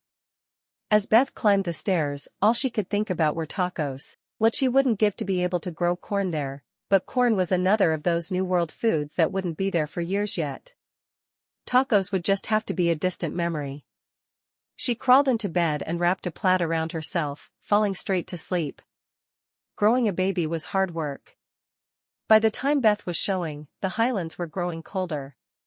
Her daily walks with Kirsten were still happening, but they had to bundle up before they went. Kirsten was happily married, and she hoped to be expecting sometime soon as well. Gavin was traveling more than ever due to a flu outbreak in the Highlands. They weren't calling it the flu, of course, but Beth knew exactly what it was. He'd been gone for more than a week again when Beth started to feel ill with the symptoms she'd heard about from the other clans. Beth had hoped that all her years of getting flu shots would keep her from getting ill, but obviously this was a strain she'd never encountered. Gilly took one look at her and ordered her to bed. "I am going to send for Gavin. He is at the McDonald's." Beth shook her head. "There's no need. I'm not that sick." "Ye are. And this is his bairn. He needs to be with ye." Gilly hurried out of the room, and Beth was just too tired to chase after her to protest. Hours later, Gavin was sitting on the side of her bed, his hand hovering over the baby. "The bairn is fine, mother. Now back away so I can heal his mother." Gilly frowned. "She has seemed ill for a few days, and she almost collapsed today." Kirsten was with her and held her upright. "Ye need to see to her." "I am seeing to her." Gavin was filled with guilt over his wife becoming ill while he was gone, and his mother's incessant nagging about it was making things worse. He held his hand over her lungs, healing them quickly, and then his hand went to her face, healing the illness there as well. Beth opened her eyes and blinked at him. "I told Gilly not to send for you. Ye are the most important thing in me life. She had to send for me." Beth shook her head. "Go back to the McDonald's. I'll be fine." Gavin looked at his mother. "Please send emissaries out. For the rest of her pregnancy, all of the ill and injured must be brought here to me. No exceptions." Gilly smiled and nodded. "I will see to it." Kirsten came into the room then with more cold cloths for her mistress's face. "Thank God you returned," she said to Gavin. "She needs ye." She left the room, leaving the cloths there for him if he chose to use them, closing the door behind her. "How are ye feeling, love?" he asked softly. "Don't call me that just because I'm sick. You only call me your love when you're thinking about the baby or when I'm ill. I don't want to hear it anymore. Go away, Gavin. I don't need your pity."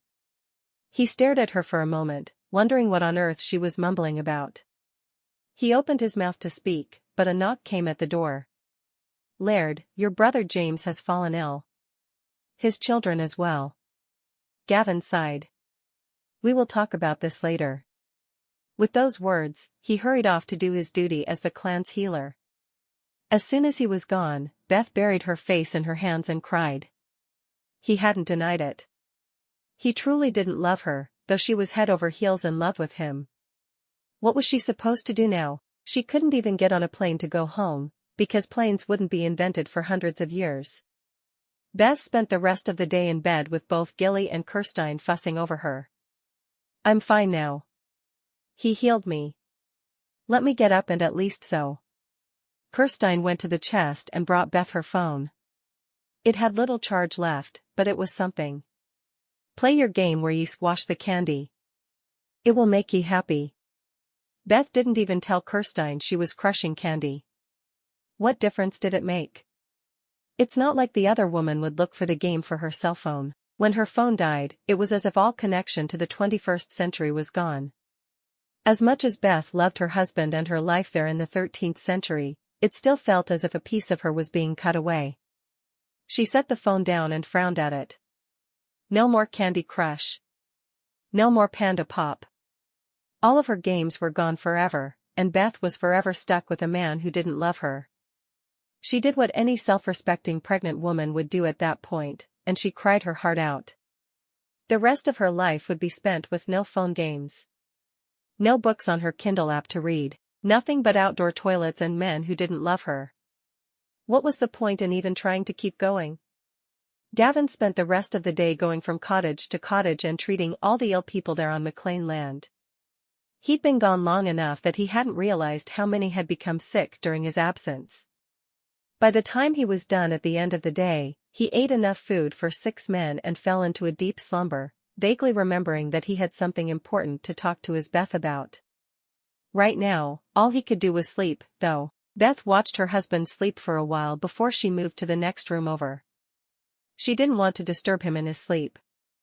At least that's what she told herself as she climbed into the small bed that had belonged to one of Gavin's brothers. It had nothing to do with wanting to punish him for not loving her. No, that would be petty, and there was nothing petty about Beth. Instead of sleeping, she lay in bed, staring at the ceiling. She couldn't help but wonder if she'd have made the same choice knowing everything she knew now.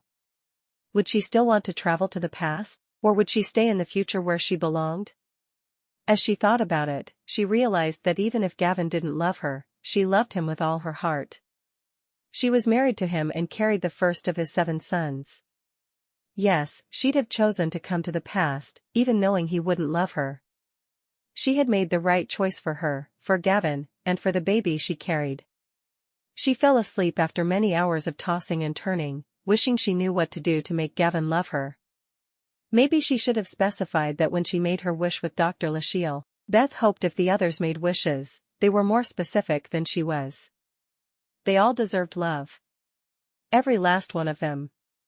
Chapter 10. By her reckoning, Beth had been in the Highlands and the 13th century for a little over 5 months. She was showing, and all of the women of the clan went out of their way to help her. Some who were finished having babies offered their baby clothes. Some offered to help her in any way they could. So many were kind to her. She realized that she'd lived in Manhattan for years and had never had as many friendships as she'd made in 5 months as part of Clan McClain. She had long since given up the idea of Gavin loving her. They'd barely had time to speak since he'd healed her from the flu. There was so much illness as part of the winter in the Highlands that she couldn't even begin to be upset with him. After a long day, she made certain there was a good mutton stew on the stove, though she didn't let herself really think about what mutton was. She sat eating alone, and Gavin came in toward the end of her meal. "You dinna wait for me." Beth shrugged. "You're never home early enough to wait on. I usually eat alone, and then I sew all evening before going to bed. You come in sometime during the night." Gavin sat down next to her, serving himself a bowl of the stew. "I tried to be home early enough to eat with ye tonight. It is hard when I feel like I never get to see me wife." "I'm sure it is." She finished her bowl of stew, and though she considered getting up and carrying on with her evening, instead she sat and waited for him while he ate. "Are people still suffering with the sickness?"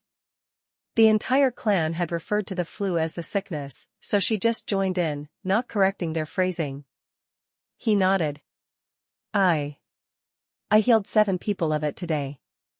And 5 injuries. The other clans are now bringing their sick and injured to us, and that is helping. I didn't have to be away all the time." "Good. I was hoping we could have some time to have a good long talk this evening. If ye arena too busy." She laughed. "Me? I just sit around and do my best to entertain myself." "You're the busy one." He smiled. "I will try to do better. Then I will, too. I try to be free whenever you're around. How are ye feeling? Ye are really starting to show." She nodded, patting her round belly. "I feel like I'm bigger than a house, but I just keep growing." He grinned. "Ye have another 4.5 months by me estimates. You will have to just deal with growing some more. Won't that be fun?" She shook her head. "I want your baby, but I am not enjoying growing it." "Does it help that I enjoy seeing ye growing big with him?" "Not particularly." It just proved her point that he had only married her so he could have sons. She wanted to be loved so badly, but she didn't even know how to make that clear to him. He reached out and took her hand after finishing his 3rd bowl of stew. "Do you want to go to the sitting room?" She shrugged. "That would be fine." Really, she didn't want to spend more time with him than she absolutely had to. Every minute in his presence reminded her that he didn't love her. Why was wanting love asking for too much? Once they were in the sitting room, he pulled her down onto a wide chair they could share. She wanted to suggest he have someone make them a couch, but she wasn't sure how he'd take it. When you were sick and I healed ye, you told me not to call ye love. You were quite emphatic and angry about it. Why was that? She sighed. I was hoping you'd forgotten about that. Not at all. I simply haven't had time to mention it. Well, you seem to only use words like love when I am ill or you are talking to me about the baby. It frustrates me that you only think to love me when you want something. He stared at her for a moment. Why would I have married ye if I didna love ye? She frowned at him. Because I was completely alone in a country across the world from everyone I knew. Because I was in the wrong century. You wanted to protect me, which makes sense considering you spend all of your time healing people. He shook his head. If that was all I wanted or needed, I would have brought ye home and let me mother take care of ye. Instead, I married ye. Why then? Gavin shook his head. Havena ye been listening, lass? I married ye because I loved ye from the moment I saw ye, even before I knew or believed ye came from the future. I loved ye for who ye are. Really? Because everything seems more important than me. You're always running here and there, doing whatever anyone else needs from you. He sighed. That is how my life has always been. It is hard to break old habits. Since you were sick, all of me time has been here on McClain land. I even made me grandmother come here to be healed instead of going to her. If that is not love, what is it? She sighed. I hope you're telling me the truth, Gavin, because I love you with everything inside me. I came here, hoping to marry a man just like you. Well, just like you with maybe a bit more time for his wife. Gavin smiled. I need you to believe me. I have done everything I am obligated to do, which we both knew would be difficult when we married. All of me time is taken, and I spend as much with ye as I can. Sometimes I steal time from other things I should be doing so I can spend it with ye. I need to be grateful for the amount of your time I get, I suppose. Beth wasn't sure why she was hesitating. He had declared his love for her, and it was what she'd been waiting for. Why did she find it so hard to believe him? Beth, I have had woman after woman thrown at me over the years. All of the lairds wanted me as a son-in-law because they wanted me healing powers for their clans. Me mother has thrown woman after woman at me, wanting the seventh son. The whole family is waiting to see what his power will be. He shook his head. There was only one woman I ever considered marrying, and that was ye. I refused to marry anyone who wasna right for me. Beth moved into his arms, resting her head on his shoulder. I love you so much it hurts sometimes, Gavin. It's been hard with you gone so much, but I'm determined to be happy. He kissed the top of her head. Would ye come back in time to me if ye knew everything ye know now? She nodded emphatically. I may have come a little more prepared, but I still would have come. He smiled, resting his cheek against hers. I am pleased to hear that.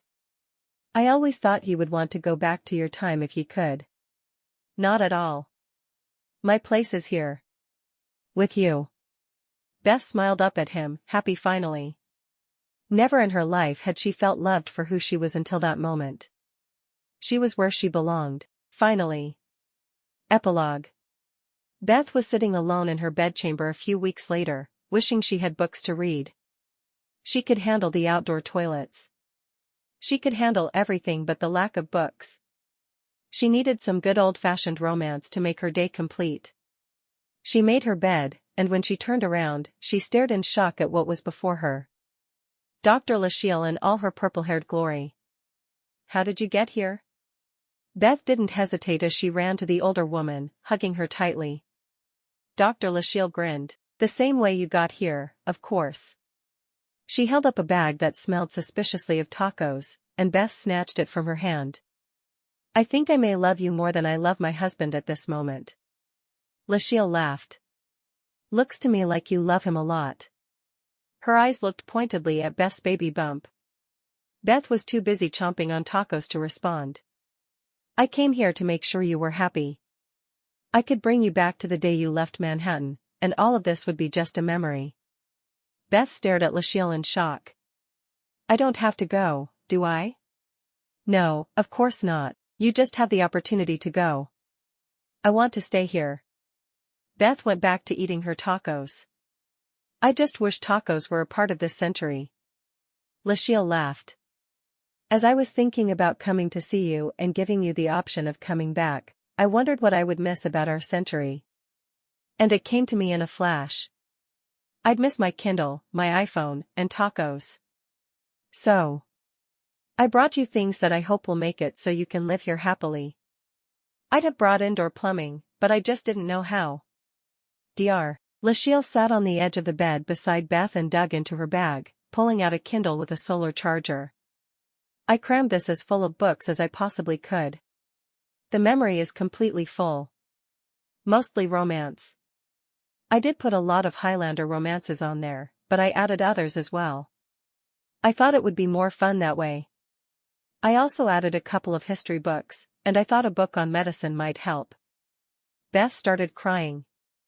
I was just missing books and tacos. Lachelle stuck her hand in her bag again. I brought you a cord for an iPhone. I figured you could use the solar charger for that, too. Beth laughed, wiping away her tears. I think Candy Crush has been missing me. I'm sure it has. With one more dig into her bag, she pulled out 8 packets of seeds. Corn seeds, pepper seeds, potato seeds, and tomato seeds. You can grow the ingredients to make your own tacos. I'd keep these to yourself, though. You don't want to change history by having tacos invented before their time. Beth took the gifts and sniffled once more. You've made living here so much more enjoyable. I've been craving tacos like nothing else, thank you. I thought about bringing you cocoa and vanilla plants as well, but I figured if you had tacos, you could make it through anything. I do miss chocolate but not like I miss tacos. Beth smiled. Thank you for coming here and giving me the choice to go home. Thank you for the tacos and the stuff to grow my own tacos. And thank you so much for the Kindle. Books are what I've missed the most. Dr. Lachelle hugged her close. I'm so glad you're happy. I worried when you disappeared, but I found you. You did. As Beth watched, Dr. Lachelle closed her eyes and twitched her nose, disappearing once again. She clutched the seed packets and the Kindle to her chest. Only Dr. Lachelle would think of the perfect gifts for her. 13 years later, Beth was speaking with Morag about the evening meal. They were having a feast for her eldest son's birthday, and she wanted everything to be just so. Her youngest son, Derek, was only 3, and he tended to be with her wherever she went. Many of the clanspeople were calling him her shadow. She was slightly stressed, because Adam wanted tacos for the meal, but she couldn't let the new food become known to the entire clan, so it would have to be something simpler. Derek pulled on the edge of her kilt. Mama. Beth looked down at him. Let me finish talking to Morag, and then you'll have all my attention. He looked annoyed, but he waited patiently while his mother spoke with the cook. 10 minutes later, she led him into the sitting room and gave him her complete attention as promised. What did you need, Derek? You were upset. Beth frowned at him. I suppose I was a little upset. I want to make your brother's birthday feast perfect for him, but I can't serve tacos. Derek frowned. But now ye are happy. How do you know? I can feel what ye feel, Mama. Beth's eyes widened. Was this the boy's power, then? He was an empath? Can you feel what others feel, too? Derek nodded. That is why I stay with ye. I dinna like to feel so much. She understood, and she was pleased. Empathy was a power that would serve a laird well. She was going to have an interesting talk with Gavin when he returned home from the McDougall settlement. Their little boy had his power, and it was good.